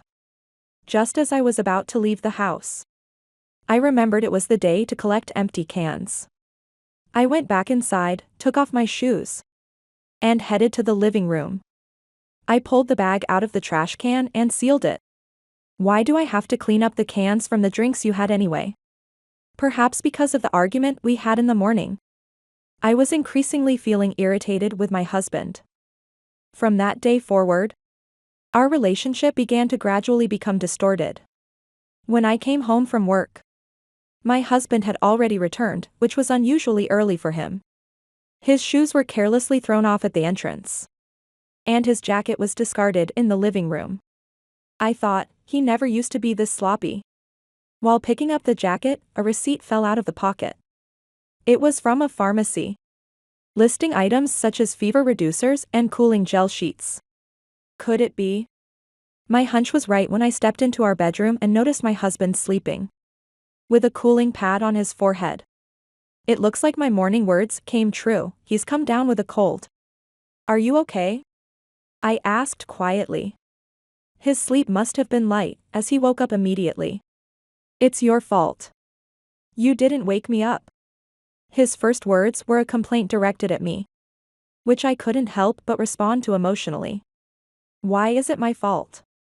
You're the one who kept drinking after already being drunk. Unable to win the argument verbally, my husband threw a parting shot at me.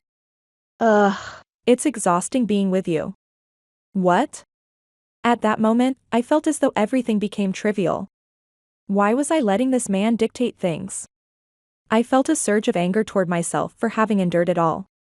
That's it then. With those words, I left his room. I felt it was pointless to talk further, and I didn't want to catch a cold myself. From that day on, our conversations became minimal.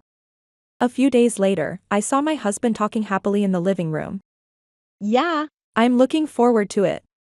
Yes, I can't wait. He had an expression on his face that he never showed when he was with me. After he finished the call and our eyes met, he cleared his throat awkwardly before speaking to me in a cooled-down tone.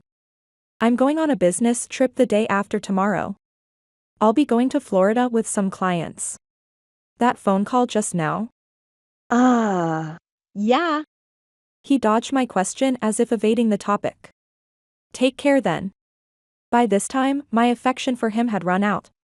As I spoke to him with a cold heart, he seemed to lose interest in continuing the conversation with me. Our meals, which used to be together, were now separate. Previously, he would say, I'm the one paying more, so you should be more considerate. But now we split everything equally. This prompted me to increase my shifts at the part-time job and save money. It was necessary in case something happened. Without any meaningful conversation between us, the day of his business trip arrived. He dragged his suitcase to the entrance, thinking I should at least see him off.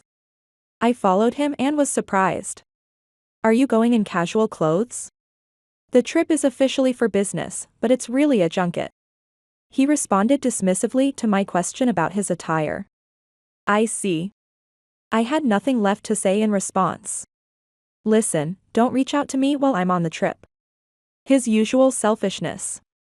At some point, he had come to believe he was superior to me, and had become a tyrannical husband, albeit unconsciously. I wish he wouldn't come back. As I watched the door close behind him, I muttered this to myself. Tears fell from my eyes, and I wasn't sure what emotion they represented. Was it from the frustration I had been holding back? Or was it remembering the kind man he used to be? I couldn't find the answer even as I thought about it. All I knew was that both my heart and I were crying. The conversation had disappeared. He spoke down to me, and he made decisions selfishly. His personality had changed 180 degrees compared to before. What's the use in thinking about it? Lately, I found myself talking to myself more often. Was it because of age, stress, or both? I disliked this version of myself immensely.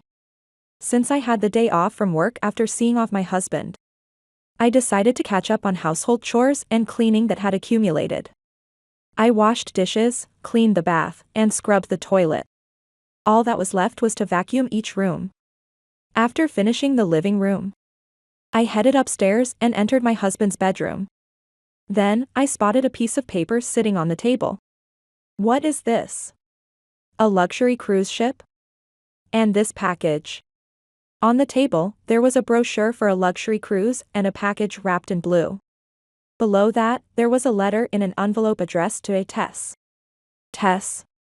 And what is this? This date isn't today. Come to think of it. He didn't mention when he would be back from the trip. The brochure stated that the cruise would last for 3 days and 2 nights. I looked at the nearby trash can and saw a large amount of crumpled paper thrown away. Curious, I picked up the topmost sheet and unfolded it. Is this a love letter? I was shocked as I spread it out. There, numerous passionate messages were written to a woman named Tess. To Tess. Thank you for always loving me. I love you the most in the world. Once I save up enough money, I'll divorce my wife and... The writing stopped there. It seemed he had intended to write something different. However, this was definitive proof of infidelity. As I unfolded other sheets, each contained similar sentiments. The nuance might differ, but the intent to express adulterous feelings was the same across all the documents. My husband sometimes has moments of forgetfulness, so I'm sure this present was actually meant to be brought and given today. If I were having an affair, I would not leave any trace of evidence like this. Whether this oversight was intentional or just a mistake, I don't know. But seeing this present and letter, I felt my face turn pale. Disgusting. The emotion welling up inside me was one of revulsion. The man I had vowed to love and married, I now despise more than anyone else in the world. I collected everything, the present, the letter in the envelope, and even the letters thrown away as a failed strategy. Then, I resolved to read the actual letter Chris intended to deliver, the one in the envelope. And there it was. To Tess, let's get married next February, on your birthday. I've wasted too much time. The only one who understands me is you, Tess. I'm dumping my current wife. So, I want you to stay with me forever. The opening line was the worst. The rest of the letter reminisced about their past memories, densely filled with events they had shared. I will never forgive him. Having obtained decisive evidence, I put the vacuum cleaner back in its place and returned to the living room to get ready to leave. My destination was the city hall. Just then, I stepped on the TV remote by accident, and the TV turned on. Ouch. As I stumbled, the television began to play. At 10 a.m. today, a serious accident occurred off the coast of Florida, where the luxury cruise ship Angel capsized. The exact cause is currently under investigation. The Angel? That was on the brochure. Could it be that he's on that ship? The TV screen showed the ship surrounded by the United States Coast Guard and Navy. Many passengers in orange life jackets were visible at sea. Whether Chris was among them, I didn't know, but watching this, I recalled his unilateral command. Don't contact me at all during the junket. By then, I no longer believed his words about a business trip. The brochure and the letter made it clear it was definitely an affair trip. Convinced of this, I resolved in my heart to adhere to his instructions. It's a wife's duty to follow her husband's orders. I swore not to contact him, no matter what. Shortly thereafter, the news anchor announced the latest information. It was a list of passengers who had boarded the cruise ship. Tom Simpson, 41 years old. Chris Gale, 36 years old. Tess Brown, 28 years old. Robert. He really was on it. That's what happens when you lie and cheat. I learned from the news who my husband's mistress is, including her last name and age. I didn't want to find out, but now I'm stuck knowing. And thinking back, it seemed from the letter that the mistress knew my husband and I were married. That meant I could claim compensation from both of them if it came to divorce. As I contemplated this, my phone rang. It showed my father-in-law's name. Hello, this is Madison. It's been a while, Father. Hey, Madison. Sorry to call out of the blue. I've been trying to reach Chris all day, because I needed to talk to him, but I can't get through. Just wondering if you knew anything. Since our marriage, my father-in-law has adored me because he and my mother-in-law had wanted another daughter. But my mother-in-law wasn't strong enough to have more children. Perhaps that's why my father-in-law has always cherished me. By the way, my mother-in-law is currently hospitalized. Puzzled by my father-in-law's question, I hesitated on how to respond. Sensing my concern, he asked, Madison? Are you all right? Hearing his words, I felt the warmth of someone being genuinely concerned about me for the first time in a long while. That feeling made me weak. And I ended up sharing everything that had happened up to today. During my recount, my father-in-law listened intently. So I've decided not to contact him at all. When I finished speaking, after a brief pause, my father-in-law spoke to me. Madison, you should divorce Chris. I'll support you fully. I'll introduce you to a lawyer I know, you should rely on him. Father. That damned Chris, he's got what's coming to him. As a parent, I'm concerned for his life. But once he comes back, he won't get off easily. Father, the news just reported that 2 people were rescued. Then all that's left is the divorce. For now, could you take pictures of all the evidence you have and send them to me? If he tries to argue, I want to make sure he gets what he deserves with help from my lawyer friend and me. I could tell from his calm yet heated voice that he truly couldn't forgive Chris's affair. Knowing I had such a caring father-in-law gave me a sense of security. And it was nice to realize I wasn't on my own. Thank you. It's nothing. I'm really sorry for the trouble you have been through. As a parent, I apologize. Really? Before my father-in-law could finish, I interrupted. It's okay. I just worry about the trouble I might cause you with the divorce. You rely on me completely. I could hear him smiling through the phone, and then the call ended. Moments later, he sent me the lawyer's contact information. 5 days later, my husband came home looking exhausted. It seemed he had been in the hospital for tests after being transported there. There had been a call from the hospital nurse while he was admitted. But I was too busy to visit, which he might have heard about from the nurse. As soon as he got home, he confronted me. Hey, didn't you see the news? I had a tough time. Why didn't you contact me? Chris's brow furrowed in anger. I knew about his affair, but he didn't know that I knew. Let alone that I had proof of his infidelity. So, I decided to continue playing the role of an oblivious wife who didn't know the details of his supposed junket, including the fact that it involved a cruise ship. News? Trouble? What are you talking about? His emotions flared up, possibly from anger that I hadn't contacted him. People often reveal more than necessary when they're emotional. Chris was no exception. The news was all over about the ship capsizing. And the nurse from the hospital should have contacted you too. You said you were too busy to come, right? But you told me not to contact you during the junket. I replied coolly. However, it seemed that my acknowledgement led him to believe I was aware of the news. He pressed on aggressively. So, from the way you're talking, you did know about the news. I said no contact. But surely, you understand that exceptions can be made in emergencies. Don't you get that? He was likely not fully recovered yet. His breath was ragged. And combined with his frustration toward me, his face was flushed with anger. Faced with his one-sided complaints, I sarcastically retorted. I understand perfectly. Like how you went on a trip with Tess Brown. What? My mention of a Tess Brown caused my husband to lose momentum. As if slamming on the brakes. I continued to speak to him. To think she's 28, younger than me. And she knew you were married to me, right? My husband's face contorted. Where did you? Oh, so you admit it? In a flash, the situation flipped. My husband's face showed panic as he figured out he had made a mistake.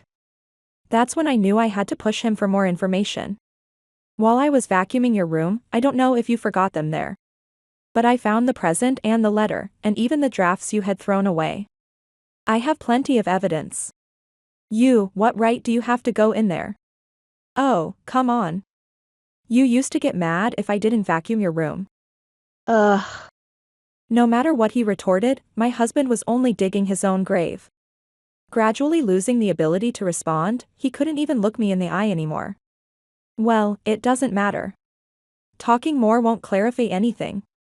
Chris, let's get divorced. Wait, just wait. If we talk, you'll understand. My husband made a desperate attempt. I was surprised he didn't lash out in anger. But that didn't mean I would go easy on him. I understand your true intentions well enough from the letter you wrote to Tess Brown. Plus, I've already spoken to your father and a lawyer. What? You told Dad too. So, the details of the divorce will be handled by a professional lawyer. We'll go through a lawyer for the compensation as well. What are you deciding all by yourself? My husband's voice grew rough again. Just then, my phone rang. It was my father-in-law. Father, hello. Yes, I'm speaking with him right now. You want to switch to speaker mode? All right. Upon his request, I switched my phone to speaker mode so my husband could hear. Dad. My husband's voice was pitiful. Then, my father-in-law took a deep breath and shouted at my husband. You fool. Apologize to Madison right now. Apologize, as in, kneel down? You probably don't even have the money to pay the compensation. If you apologize properly, I might just cover it for you. Surprised by my father-in-law's words, I initially felt ignored. However, I soon realized it was a misunderstanding. Really?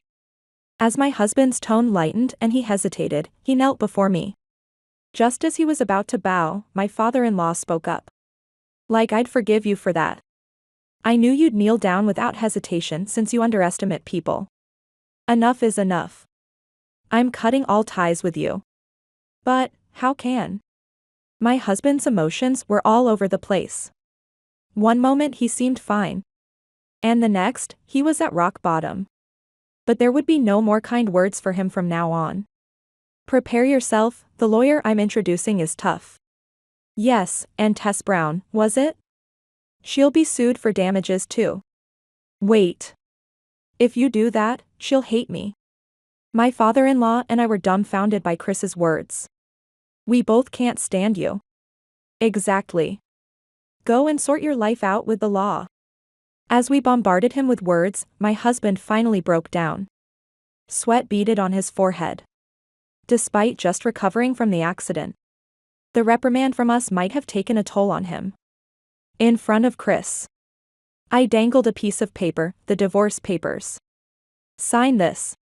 With a cold command, my husband complied meekly and signed. After receiving the completed divorce papers, I thanked my father-in-law and hung up. Then, without another word to my husband, I left to file the papers at the town hall. 3 days later, the divorce was swiftly finalized. And I returned to my maiden name, Watson. My husband and I were negotiating the compensation through our lawyers. Additionally, because Tess Brown did not escape our grasp this time, she was furious with my husband. Apparently, they ended up breaking up. To me, both of them are to blame and their anger was totally misplaced. But I guess similar people hang out together. But that doesn't mean I'm going to forgive her. I'm also going to make sure she pays for what she did. With solid evidence in hand, I'm not allowing my husband and his accomplices any chance to retaliate. Thanks to my father-in-law's full support, my husband has no one on his side. This ordeal has made me realize just how quickly marital relationships can end, despite how difficult they are to build. Once affection cools, it's hard to rekindle it. I've learned that marriage, ultimately, is a relationship between strangers. Yet, even surpassing that understanding, many people remain happily married. In an era where 1 in 2 marriages ends in divorce, I believe there is also happiness in not marrying. Freed from my marriage to my husband, I feel more at ease than before. Now unbound, I'm working hard to open my own shop. Because of the divorce, I can now live for myself. I've been quietly planning to start my own business. All of this has been possible thanks to my father-in-law's support. I hope my father-in-law will be the first customer when I open. With that thought, I continue to strive towards making my dream a reality.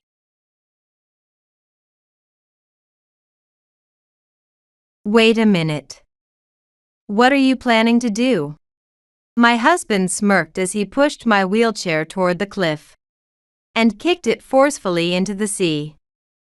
Shocked, I raised my voice. What are you doing? Ah, there goes your wheelchair, huh? But, you were the one who. Listen, crawl back if you have to. You still have housework waiting for you. How could you? With both of my legs broken, the wheelchair was my lifeline. Now that it's gone, I can't even move. What am I supposed to do now? I can't even get to the road. There are no buses running around here. It'll be dark soon. Even if I crawl, I won't get far. What should I do? This is impossible. Just when I felt my spirit about to break, an unexpected event gave me a glimmer of hope. My name is Janet Anderson, 29 years old. After graduating from college, I once worked for a major corporation but resigned after getting married. Since then, I've been living an ordinary life as a housewife. It's been 2 years since I married Matt. I quit my job because of a remark he made. Once we're married, I'd like you to quit your job and take care of the housework. Wait, are you saying you want me to be a stay-at-home wife? Yeah. I can handle the income. Besides, I want to build a home where dinner is ready when I come back. But I can keep working and still do that much. No, you might lose focus because of the job, right? Just doing housework might be easier for you mentally. Well, that's true. Matt works for a company run by his father, Dan. He's young and already in a position to become the next president. He earns twice as much as I do, and that will only increase in the future. Even if we have children, his income will be enough. Maybe there's no need for me to keep working. I didn't hate my job, but it wasn't a career I had to pursue. So, I wanted to build the ideal home he envisioned. I agreed to his request to quit my job. I decided to become a full-time housewife, retire after marriage. Marrying the person I love. Living a relaxed married life doing housework. Could I be any luckier? That's how I felt as we registered our marriage and became husband and wife. But at some point, this newlywed life began to feel torturous. It all started with a trivial thing. About 3 months after we got married, I wasn't feeling well one day and served pre-purchased frozen meals for dinner. Seeing this, my husband immediately started yelling at me. Hey! What is this? What do you mean? This dinner. You didn't make this, did you? No. I wasn't feeling great today, so I went with frozen side dishes. Right after I explained, my husband threw the dishes into the trash can. I panicked, unable to find the words. What? What did you just do? Threw away the dinner side dishes. And the plates too. This must be a joke, right? Matt was breathing heavily, and he seemed a bit different. I had a hard time figuring out what to say. Matt. Why would you do something like this? Huh? It's because a housewife like you relies on frozen meals that are already prepared. Are you trying to make fun of me, or what? I didn't mean to. I'm sorry it ended up being ready-made. But I was feeling sick and couldn't cook anything elaborate. Shut up. Do you think you prepared dinner like this?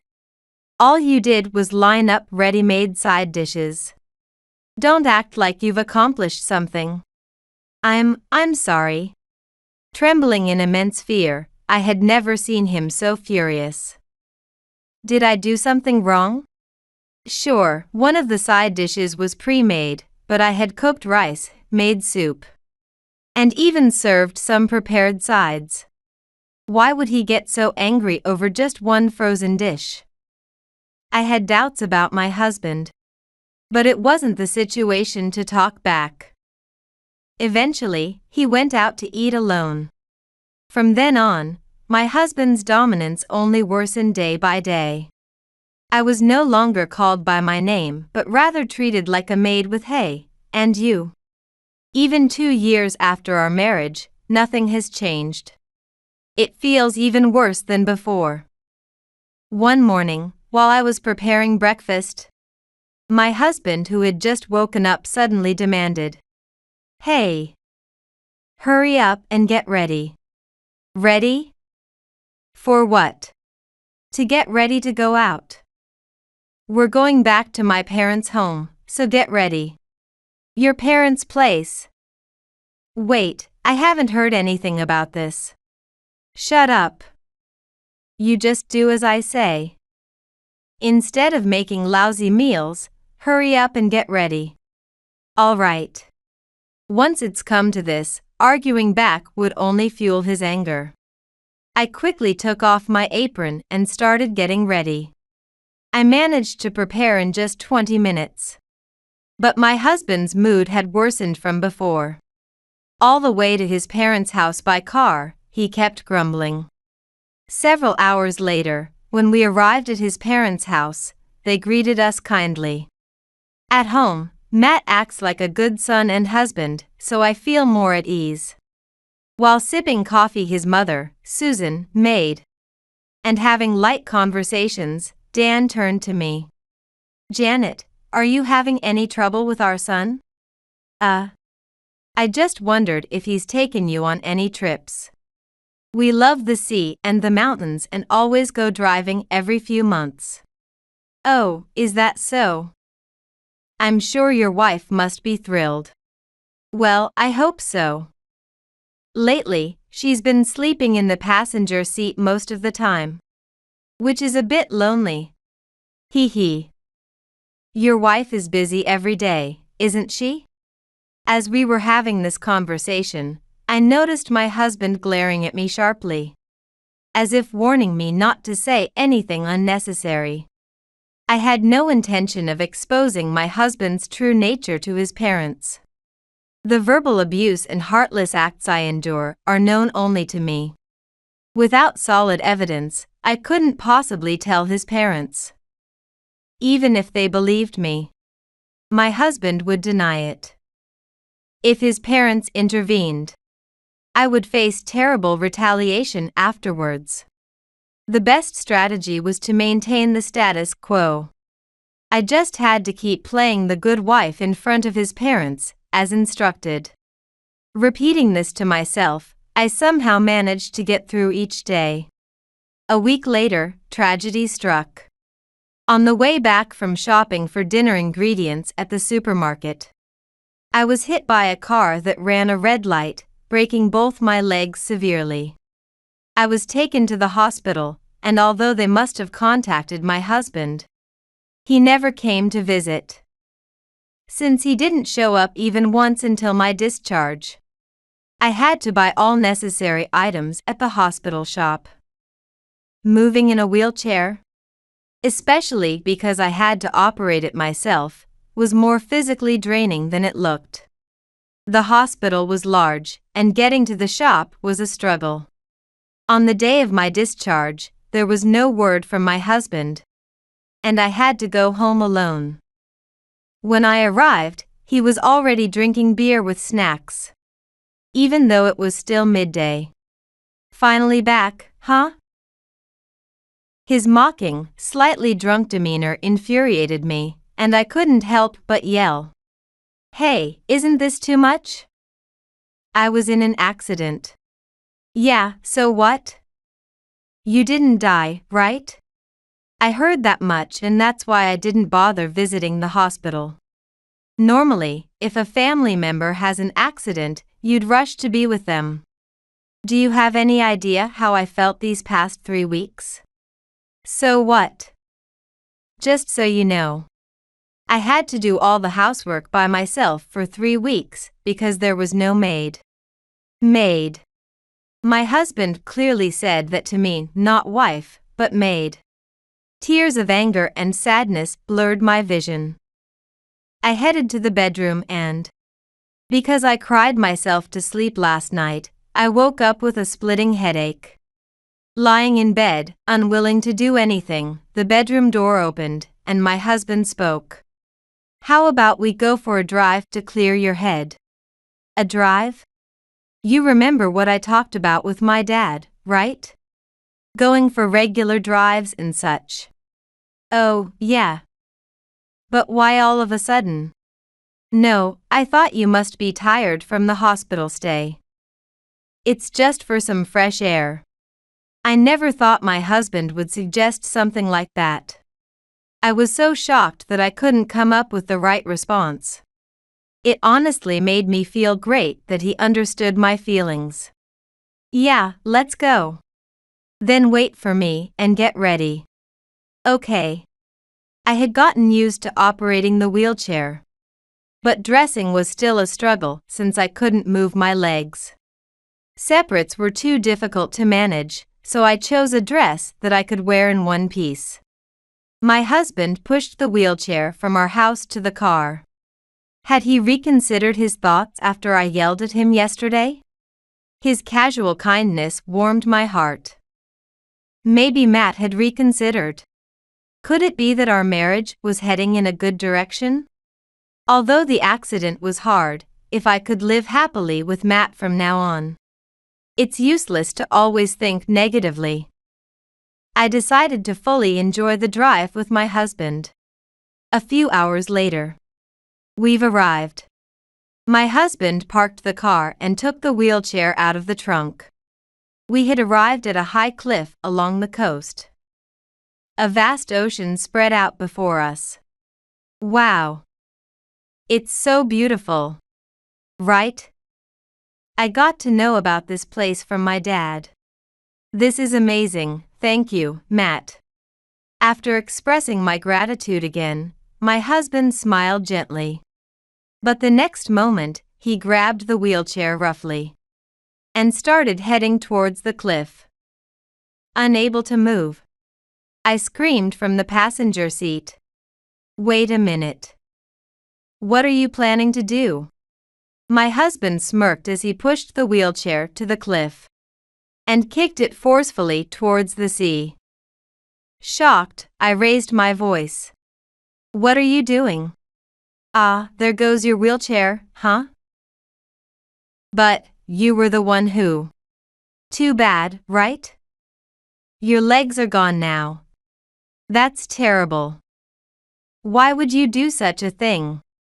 As I cried out, my husband looked annoyed and dismissively said, "You really thought I brought you here out of the goodness of my heart?"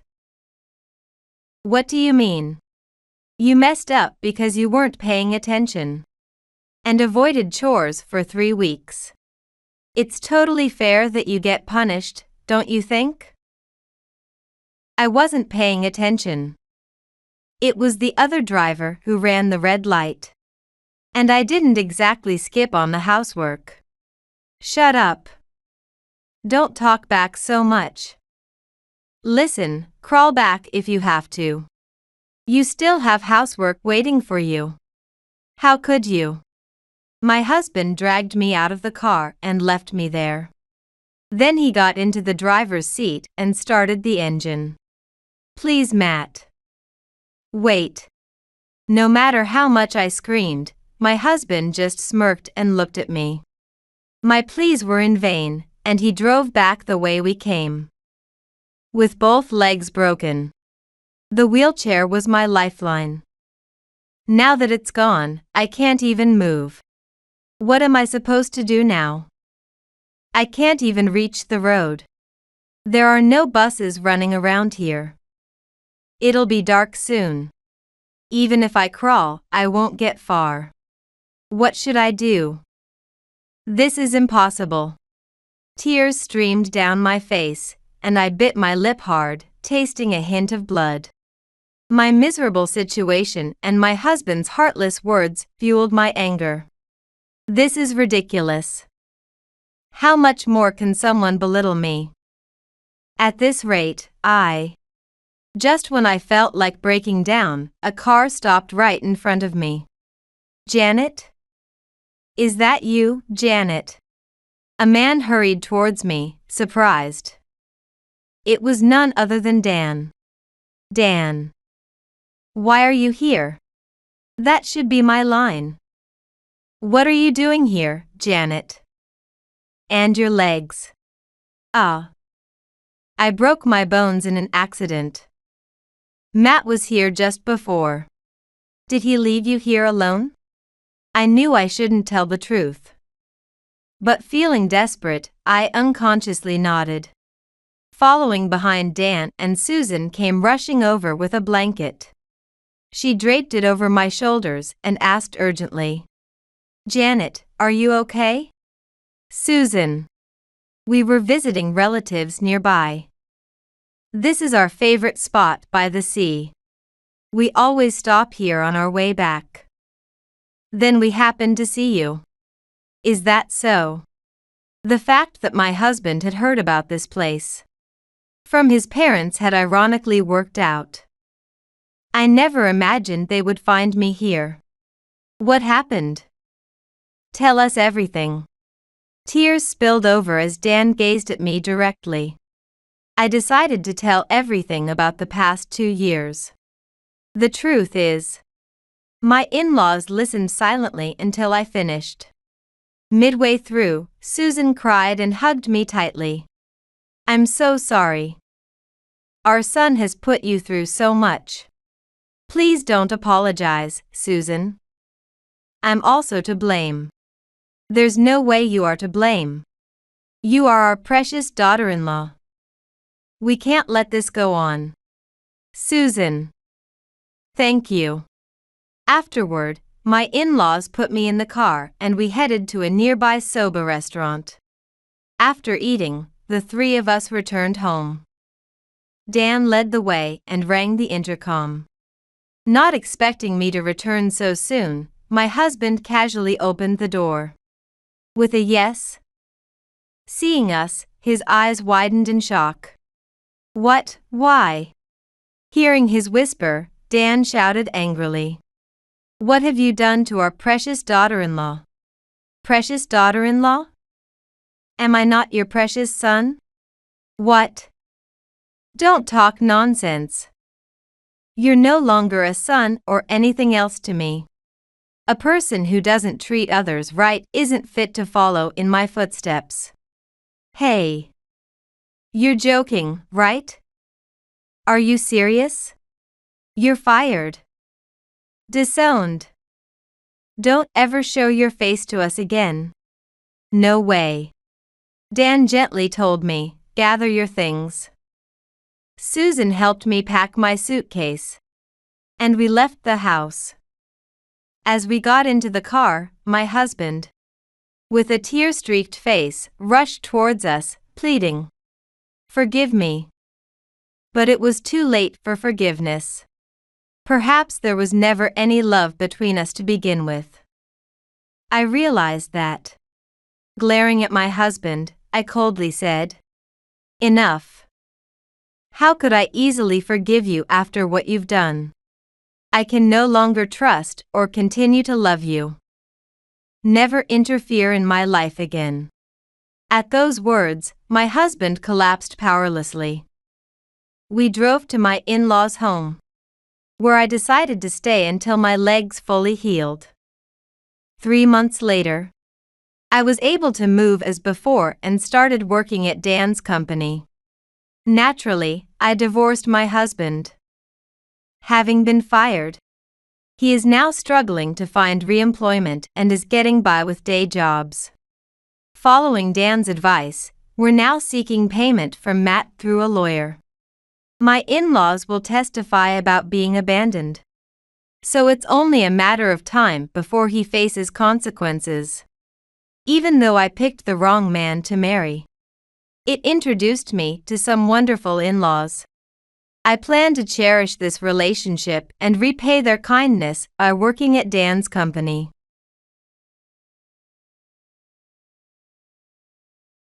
as I raised my voice unexpectedly. My husband's mood changed to one I had never seen before, and he said this. "You've got quite a stash, huh?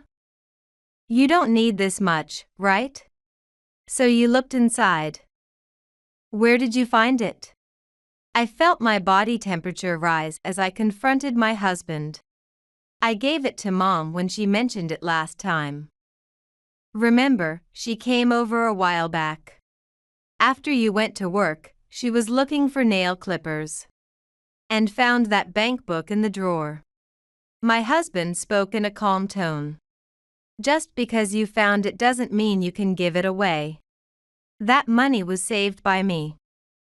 Why did you need to give it to your mother?" My heartbeat quickened, and my face flushed with anger. "Why did you save that money without telling me? It's supposed to be our shared property, right? Then I have the right to use it too. Why do I have to be scolded so much?" My husband raised his voice angrily and then left the house. That night, he didn't return home. I called my mother-in-law's cell phone several times, but couldn't reach her. I felt a choking sensation, my hands hanging limply as I slumped into a chair. Tears flowed endlessly from the frustration and sadness. My name is Tracy Smith, and I'm 34 years old. Currently, I am the head nurse at a public hospital in the city. My father passed away from liver cancer when I was in the first grade.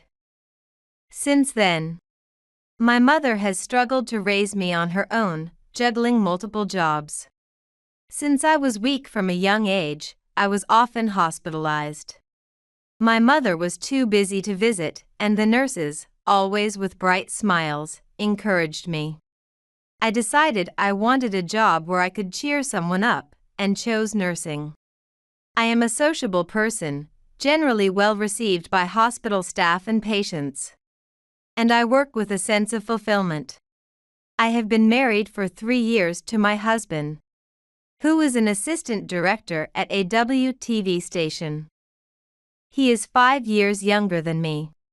We met 5 years ago when he was hospitalized for a gastric ulcer at the hospital, where I worked as the head nurse, and he fell in love with me at first sight. My husband is funny and a man of ideas, passionately talking about his dream of producing his own program someday. I found his vision appealing, and gradually I fell for him too. After dating for 2 years, we got married. Currently, we live in a detached house, built by my father-in-law as a wedding gift. My father-in-law, a carpenter at a small local construction firm, is a man of few words, with a craftsman's disposition, but I felt he was quietly supporting us. On the other hand, my mother-in-law was strongly against our marriage. She's flashy and outspoken, and during my first visit to their house to announce our engagement, she said, "You must have seduced Ryan, right? Otherwise, why would he choose an older woman like you as a marriage partner?" I felt like a boxer who had been hit by a preemptive strike, reeling from her relentless words. "Mom, that's rude to Tracy." I proposed to her because I fell in love with her smile.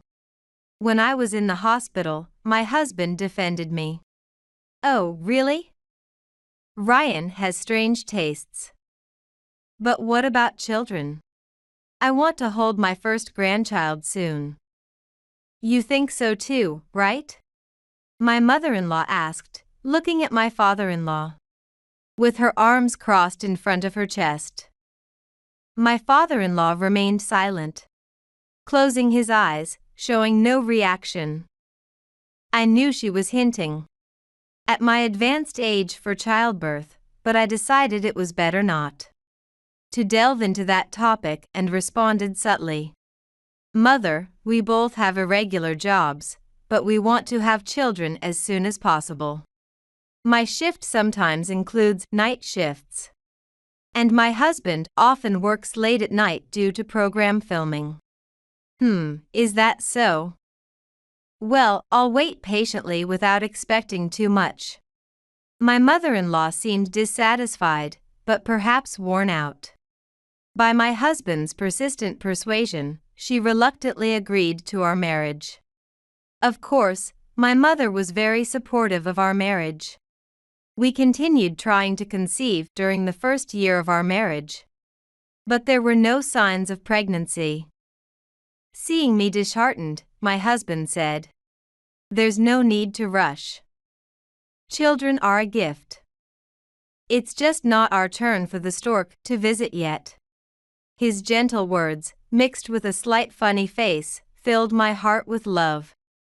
I felt happy to be married to him. In the following spring, a nurse from another state was dispatched to our hospital. Her name was Kelly Ford, a petite woman with a bright smile, and I was assigned to be her mentor. Kelly, at this hospital, we have a unique method for storing IVs to prevent mistakes. So please be careful. Yes, I understand. Each patient has a designated storage spot to avoid mix-ups. She was never the most skillful type, but she never lost her smile. Diligently took notes on everything I said, and worked as hard as she could.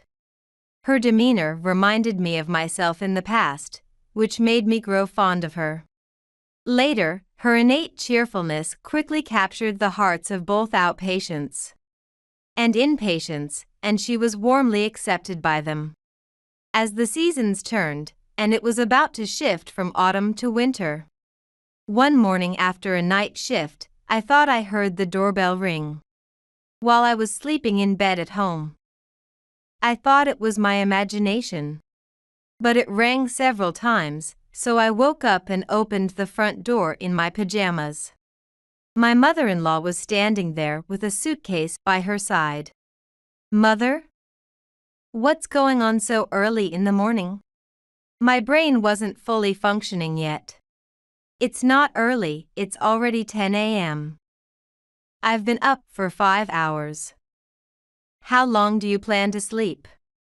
She said this as she walked into the house without hesitation. "I'm sorry. I had a night shift last night." "Night shift? Are you keeping up with the housework? Surely you're not making Ryan do it, are you?" We both have irregular jobs, so we had agreed to share the household chores. However, I thought it would be troublesome to tell the truth to my mother-in-law, so I lied. "No, of course, I'm doing it. By the way, Mother, why are you carrying so much luggage?" The moment I saw the large suitcase, I had a bad feeling. Well, I had a quarrel with Ryan's dad. I couldn't stand it anymore, so I stormed out.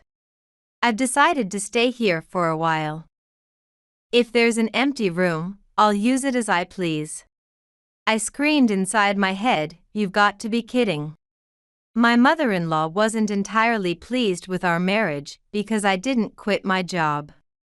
She comes from a family with old-fashioned views that a woman should become a homemaker after marriage. If she stays here, she's bound to interfere. "But, Mother, both Ryan and I are often away from home because of work. So it would be difficult for us to take care of you here." I carefully chose my words, trying to dissuade her from staying.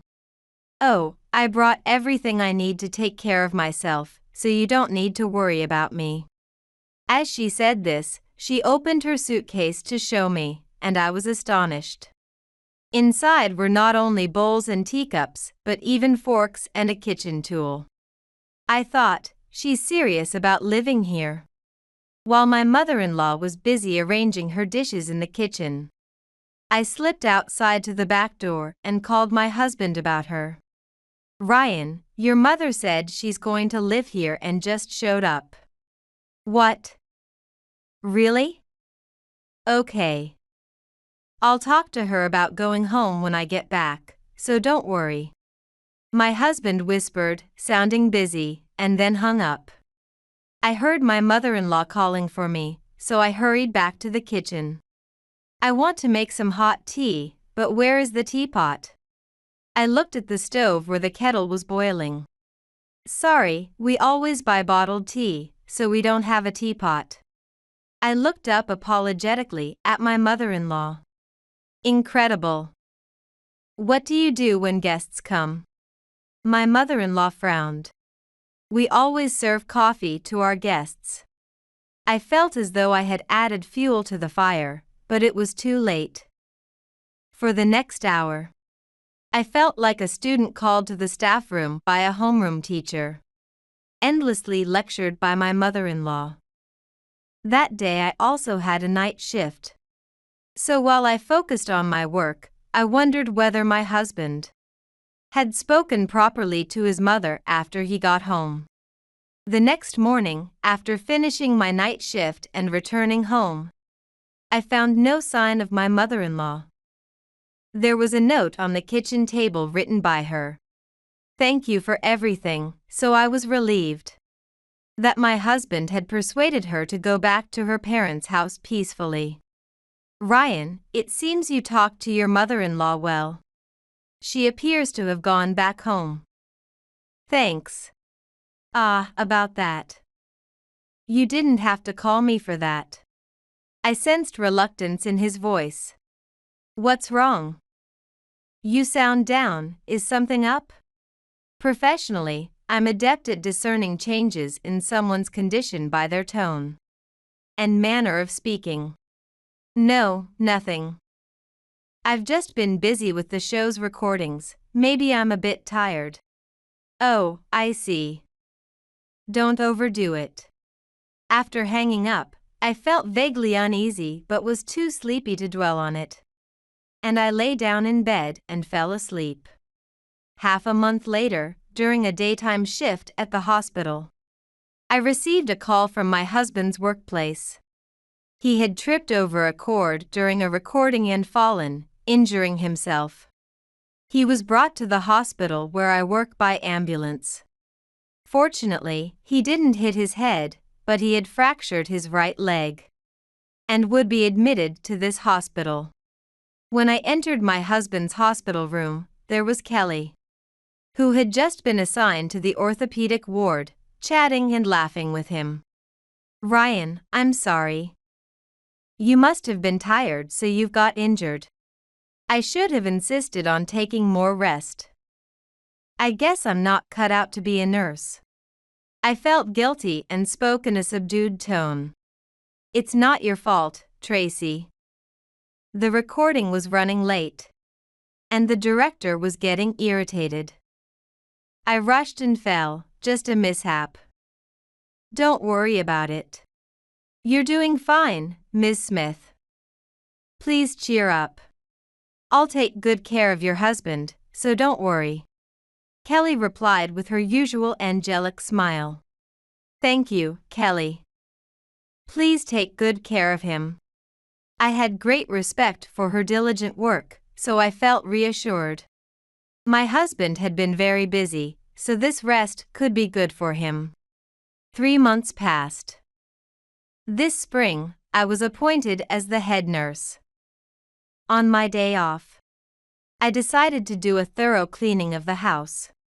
While organizing a drawer in the living room, I noticed that a bank book I had been saving since my single days were missing.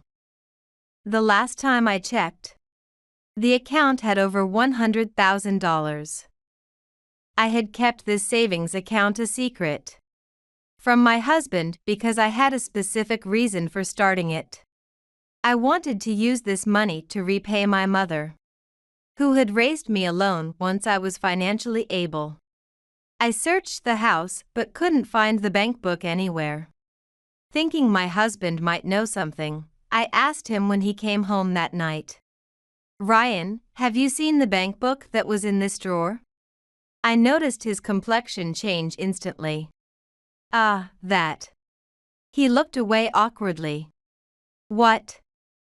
Do you know something? That money is important to me. Where is it? As I raised my voice unexpectedly, my husband's mood changed to one I had never seen before. and he said this. "You've got quite a stash, huh?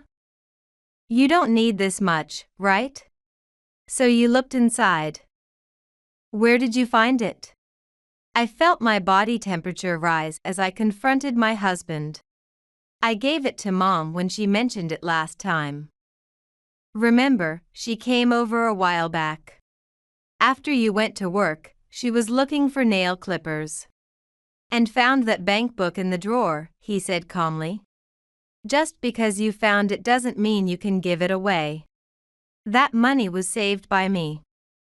Why did you need to give it to your mother?" My heartbeat quickened, and my face flushed with anger. "Why did you save that money without telling me? It's supposed to be our shared property, right? Then I have the right to use it too. Why do I have to be scolded so much?" After shouting angrily, my husband left the house and did not return that night. I called my mother-in-law's cell phone multiple times but couldn't get through. I felt as if I was being strangled, my hands hanging limply as I leaned back in the chair. Tears flowing endlessly from frustration and sadness. The next day, being busy at work right before a long weekend, I received a voicemail from my mother-in-law on my smartphone during my break. "I'm going on a trip with my son." I thought, I remember now, my husband had mentioned he was starting his long vacation today. But to think they are using that money to go on a trip together, how awful. I sighed deeply and closed my eyes. At that moment, Kelly happened to pass by and spoke to me. "Ms. Smith, you look pale. Are you okay?" She peered at me with concern. "Yes, I'm fine. Sorry, I was just lost in thought. Right, I need to fulfill my duties as a head nurse. It's against my principles to worry others with personal issues."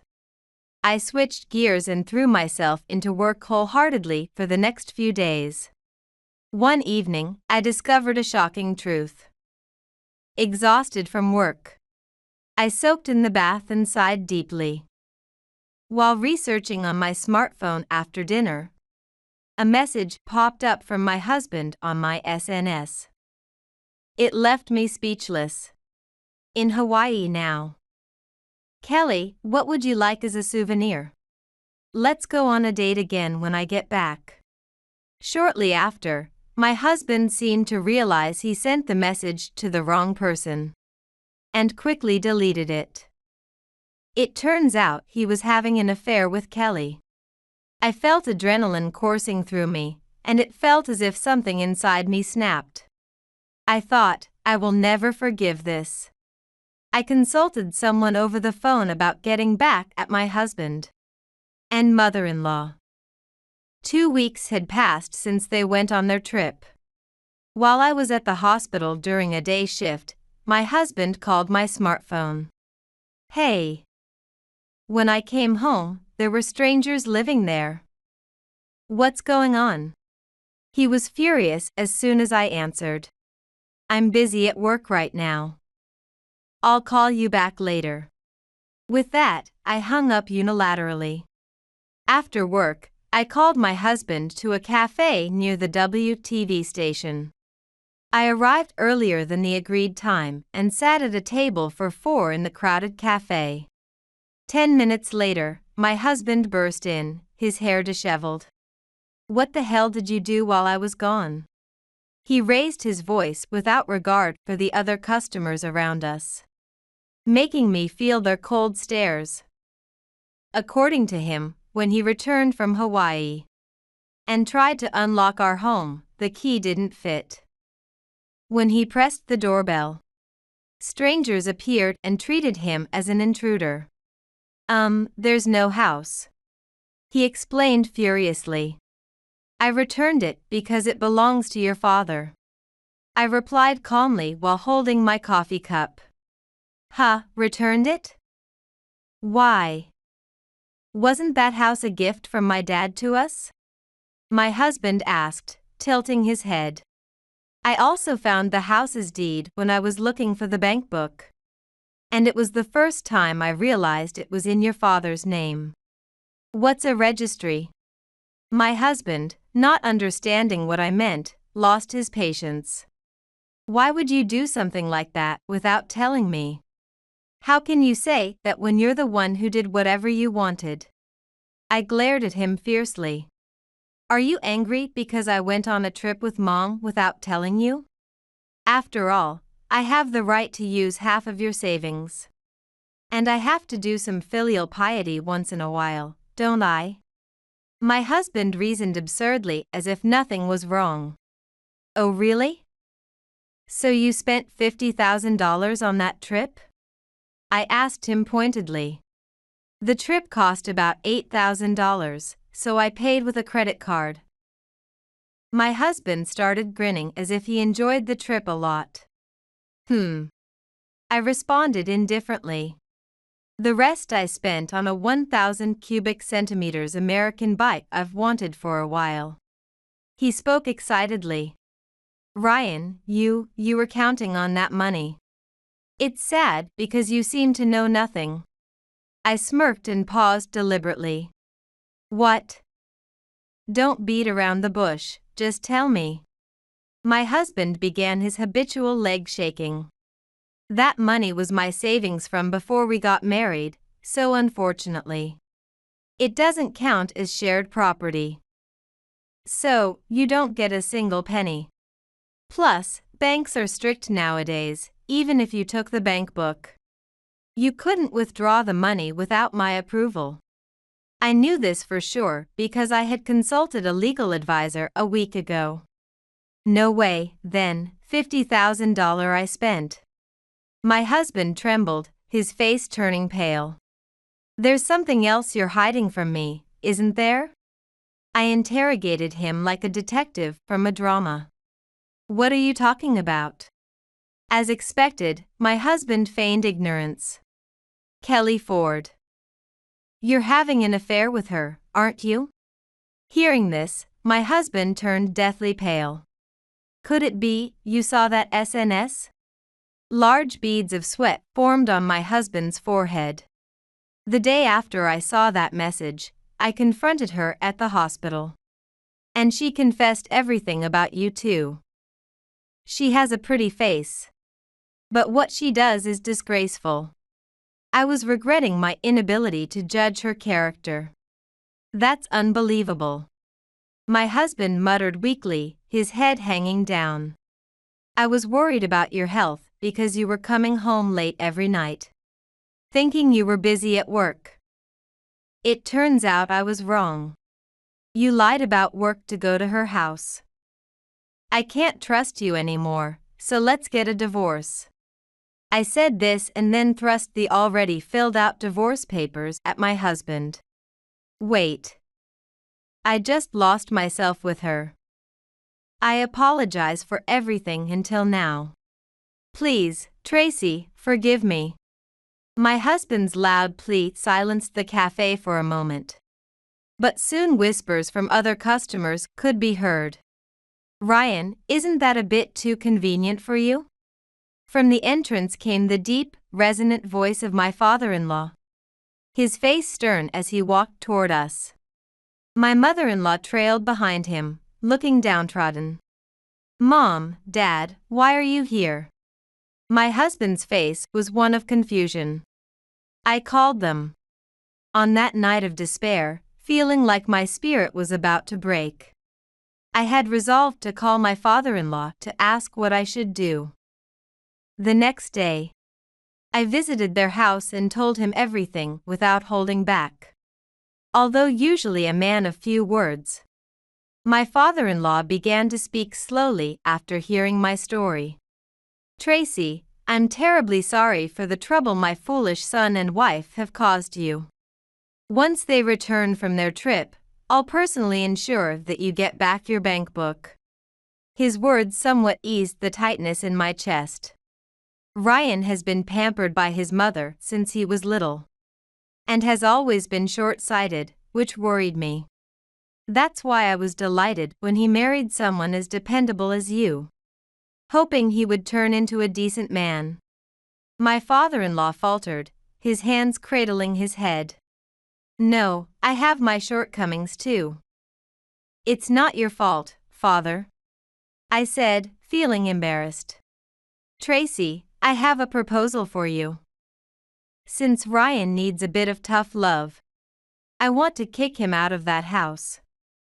Could I get a bit of your help with this? My father-in-law asked solemnly. I was still processing our previous conversation. Dad, what are you talking about? Wasn't that house a wedding gift for us? My husband pleaded with his father. I intended it to be. My father-in-law answered flatly. So why are strangers living there now? My husband, ever missing the point, pushed further. My father-in-law had decided to rent out the house since it was in a good location. And found tenants quickly. I've always believed that a home should symbolize a happy family life. That's why I always build houses with the family's happiness in mind. He spoke earnestly. I don't understand what you're trying to say, it's too complicated for me.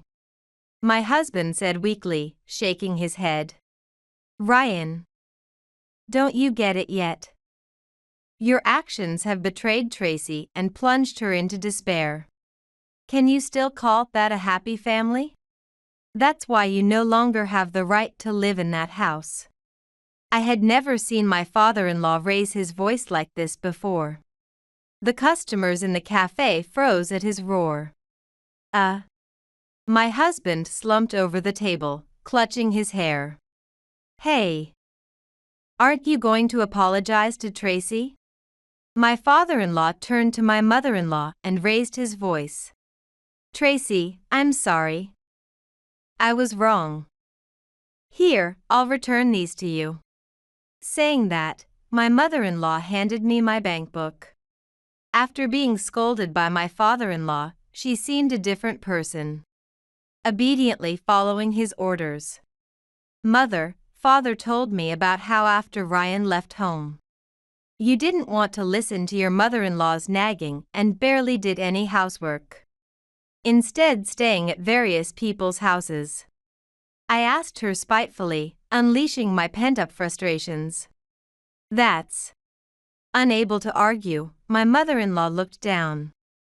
I won't say much as our relationship is over, but let me say this. You have no right to lecture me. Don't be ridiculous. I vented all the feelings I had been holding back. My mother-in-law collapsed into tears on the spot. Holding my bank book, I thanked my father-in-law and left the cafe. A month passed. I divorced my husband and, through a lawyer, demanded compensation from him and Kelly for the affair. Of course, I also demanded the return of the $50,000 they had used without permission. My husband made a mistake during a location shoot for a show, filming a residence without permission, and was sued by the residents. It was revealed that he had made many other mistakes previously, and he was fired from his company as a result. Now forbidden by my father-in-law from crossing the threshold of their home. With no savings and living in a shabby apartment without a bath. My husband struggled to hold down a steady job due to his incompetence.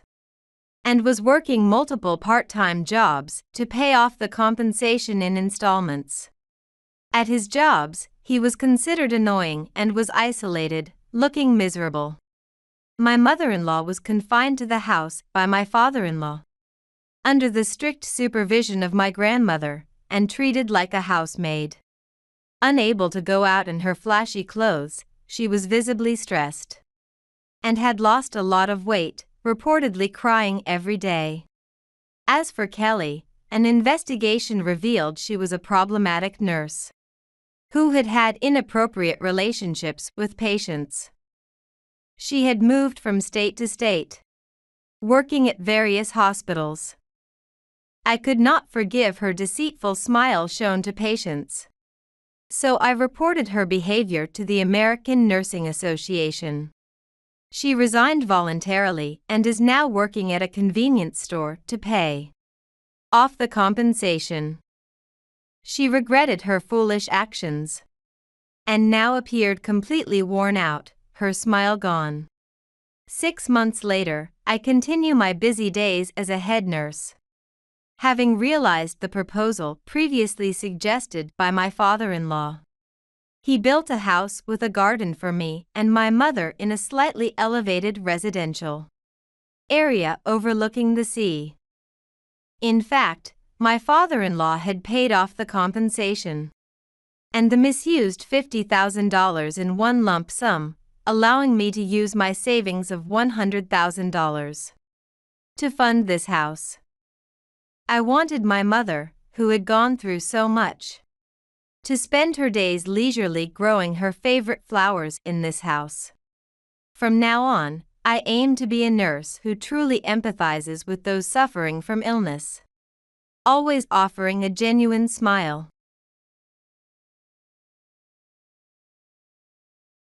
Watching my husband berate me with an ugliness I had never seen before, I realized my aunt's concerns had come true. Despite thinking we were fine, my husband had changed because of money. Seeing him like this, I knew I couldn't continue our marriage. My name is Gina. I'm a typical housewife in her 40s. I've been married to James for 16 years, and we have 2 daughters, 14-year-old Hannah and 12-year-old Mia. We were leading a happy, peaceful, albeit ordinary, life. Everything changed immediately after the 49th day following my mother's death. My father had passed away last year, and my mother had been living alone in her home, an hour's train ride from ours. My parents were very close, so after my father's death, my mother lost her spirit and soon passed away, after falling ill shortly after his 49th day memorial. Reeling from the loss of both parents in quick succession, I was still trying to process everything when my aunt called. She worked at an insurance company and informed me that I was the beneficiary of my mother's life insurance and needed to proceed with the claim. My aunt had convinced my parents to take out life insurance years ago to meet her sales quotas. When my father died, I was aware of the insurance, but had forgotten about it amidst my mother's illness. The payout was $500,000, which overwhelmed me, but my husband was thrilled. $500,000? That's incredible. Yeah, I was surprised too. While I was more perplexed, my husband seemed delighted. I watched my husband with mixed feelings. It's money your mother left behind. We have to use it wisely.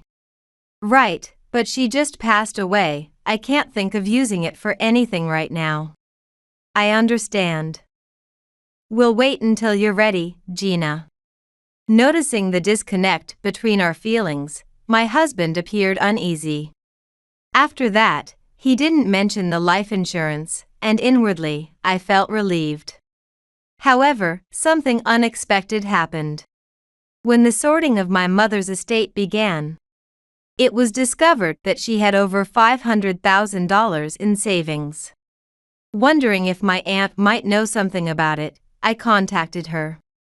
She suggested that the $500,000 might be from my father's life insurance. Both of my parents were insured under the same policy, and when my father passed away, my mother had received $500,000 but apparently had not spent any of it. The entire amount was still there. Overwhelmed by such a large sum, my aunt expressed her concern. My aunt has worked at an insurance company for many years, so she has seen how inheritances and life insurance payouts can cause disputes among family members or disrupt lives when large sums of money are suddenly obtained. She advised me to carefully consider whom to tell about the inheritance and whom to keep in the dark. Listening to her, I began to feel more composed. Though $1 million is a substantial amount, I resolved to be cautious so that this money wouldn't derail my or my family's life. I decided to consult with my husband first. I had been anxious about his recent behavior, but he listened calmly to what I had to say, which reassured me initially. However, I slowly began to notice that his behavior was becoming increasingly strange. Maybe I should quit my job? What are you talking about? We have $1 million now, we could live without working, right? I feel like asking him, what are you talking about? Sure, $1 million is a lot of money. However, it's not enough for us, a couple in our 30s with 2 daughters, to live on without working in the future. My husband saw my reaction and said, "Just kidding," and didn't quit his job. But afterward, he kept saying things like, "Let's move to a bigger house or let's buy a new car." And suddenly asked our 6th grade daughter, "Don't you want to try for middle school exams?" My daughter, who had never been told such things before, was confused. While I was thinking we needed to talk, my husband went ahead and bought our 14-year-old daughter a designer wallet that was popular among teenagers and promoted by influencers, costing $500. Although she had said she wanted it, both my husband and I had said no. She seemed to accept it as just making a casual remark, and didn't think she would actually get it. However, he bought it anyway. My daughter seemed more bewildered than happy, seeing my husband's flippant attitude since getting the $1 million. I decided we needed a serious conversation. Stop suddenly bringing up middle school exams for Mia and buying unnecessary things. Why not? I was thinking of Mia when I said it. And the wallet isn't unnecessary, Hannah wanted it, right? And neither the car nor the house is unnecessary. Even if you talk about middle school exams in the fall of 6th grade, it's only bewildering. Mia has already visited the club and promised her friends they would join the brass band. Hannah doesn't need a wallet that costs $500. And didn't we just buy a car 2 years ago? Our house is fine as it is. James seemed eager to spend the money since we had it, wanting to upgrade our lifestyle. The property listings he brought all had rents over $10,000.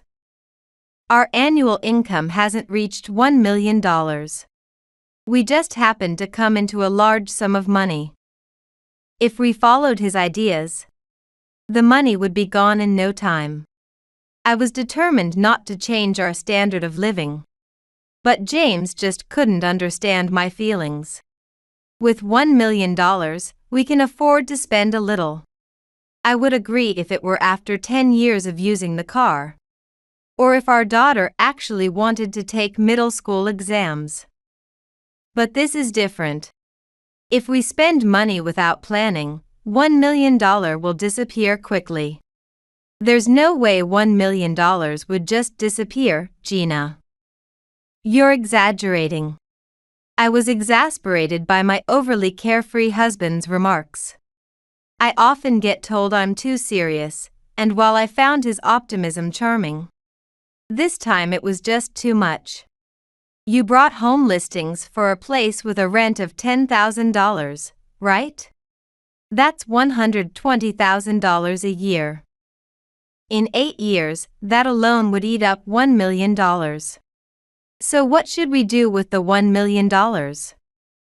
Just leave it untouched? I'm not saying we shouldn't use it, but it's important money left by my parents. And I want to use it carefully. I promised to use the money for our family and to always consult with my husband before spending, telling him I didn't want to think about it any further right now. He seemed to understand and didn't say anything more. However, about a week after our conversation, he started asking, Have you decided how to use the money? What will we use it for? I felt sad realizing he hadn't understood my feelings at all. It's only been a week since we talked. I can't decide so suddenly. So how long do I have to wait? You're being too cautious, Gina. It's not about being too cautious. I just don't want this sudden money to disrupt our lives. When he realized I wasn't planning to spend the money soon, he seemed displeased. He kept pestering me, "Are you really not going to use it? How about investing?" I felt stressed by his attitude and started responding nonchalantly. However, he didn't like my casual responses and nearly stopped talking to me altogether. I started to regret inheriting the estate, even considering donating it, when one day, James came home in a good mood. Sitting down, he shocked me with his news. "I bought a house for us to live with my father and sister.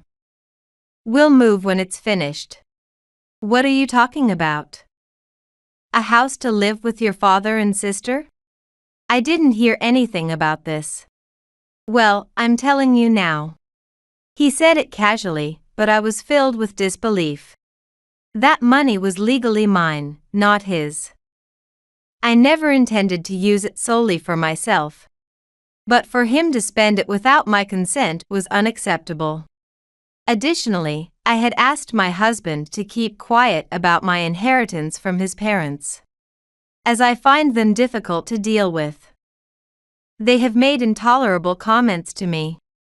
A mother of daughters only, saying things like, "You're not a complete mother unless you have a son," or describing my mother, who passed away shortly after my father, as a woman who could only depend on a man. My husband is well aware of this. His sister, who still lives at home and follows idols, does not do household chores and doesn't contribute financially to the household. Living with his parents and sister would clearly be a struggle, and I didn't see it benefiting our daughters. I rushed to check the bank account where the inheritance was, but the passbook that should have been there was missing. A chill went through me as I realized James had indeed spent the money without my permission. Returning to where James was, he was smiling. Seeing that, I felt an indescribable fear. After 14 years of marriage, he seemed like a stranger. "You've always said you wanted to use it meaningfully for the family. Living with my mom will add people to help with the kids. And if we pay for the house in one go, we won't have to pay rent ever again. It's a good use of the money, right, for me, you, and the kids? If it was a good use, why didn't you consult me first? Why did you take the passbook on your own? Don't make it sound so bad. What's yours is mine, right?" Hearing his words, I felt my affection for him cooling rapidly. I realized that no matter what I said, it wouldn't get through to him. Enough already. That was my inheritance, my money. You had no right to use it without my permission. Of course, that's your true feeling. It was right of me to take the passbook. You never intended to let me use the money, did you? You planned to keep it all for yourself. James yelled at me with an intensity one had never seen before. I wondered how things had gotten to this point.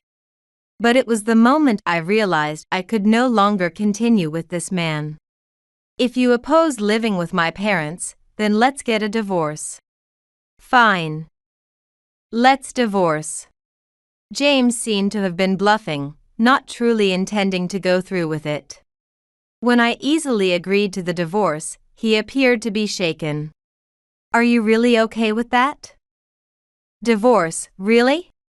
"Yes, I'm fine with it. If we divorce, you won't be able to live in the house that's being built. Are you okay with that?" I had no problem with not living in a 3-generation household with his parents and sister. Besides, a question had occurred to me. James had claimed he bought a house, but I suspected it might be a lie. Are you sure you're okay with this? You might regret it. What? Regret? There's no way I'll regret this, James said confidently. Later, he said, I can't live with you anymore. Packed his bags and left the house. The next morning, as soon as the bank opened, I went to check the account and found that all the money was still there. Indeed, James's claim that he had already bought the house was a lie. Despite having the passbook, I had suspected that he couldn't withdraw such a large amount from my account without my consent. I reported the loss of the passbook and requested the bank to temporarily suspend the account and reissue a new passbook. The divorce proceedings concerning property division and child support were progressing smoothly without much dispute. However, a week after James left, he called me in a desperate tone. Gina. Help me. What? What's going on all of a sudden? Help me. James seemed to be panicking, and no matter what I asked, he just repeated, help me. Confused, the call was then taken over by a man. According to him, someone at the bank had contacted the police after seeing a man trying to withdraw money with a passbook under an account that had been suspended. The bank staff had been suspicious because the man also had a power of attorney document which wasn't supposed to be there without the account holder's presence. As a result, James was being questioned by the police inside the bank. I was shocked that James would do such a thing, even though we were planning to divorce. The man I knew wouldn't do something like this, but it seemed he had been driven mad by money. I was asked to come in for more details, so I rushed over. At that moment, I contacted my brother-in-law, who is a very competent lawyer. James had always been complexed by him, getting upset whenever I talked to my brother-in-law, who, unlike the rest of his family, had little interaction with them despite living nearby. Reluctantly, I had to ask for his help as he was the only one I could rely on. My brother-in-law answered the phone immediately. Gina? It's been a while, what's going on? Brother, I'm sorry to call suddenly. I'm in a bit of trouble. I briefly explained the situation, and my brother-in-law believed everything while being surprised. He said he would come to the bank right away. Gina, I'm truly sorry about our family. No, I'm sorry for the sudden call. Don't worry about it. It's good that you called. When I arrived at the bank, I was surrounded by the bank employee who had handled the account suspension and police officers. James looked diminished and relieved when he saw me, coming over with tears in his eyes. Gina, help me. If this continues, I'll be arrested. Tell them that we agreed to withdraw the money as a couple. James pleaded pitifully. The passbook was taken without my consent. The account's funds were not his to claim. I had no recollection of writing a power of attorney, and such a document would normally require my signature. When I asked the bank, they mentioned that my signature was written on the power of attorney. The forgery was so poorly done that I couldn't help but laugh. Explaining the situation as it actually happened would certainly lead to my husband's arrest. When the police officer asked, "Is this your husband?"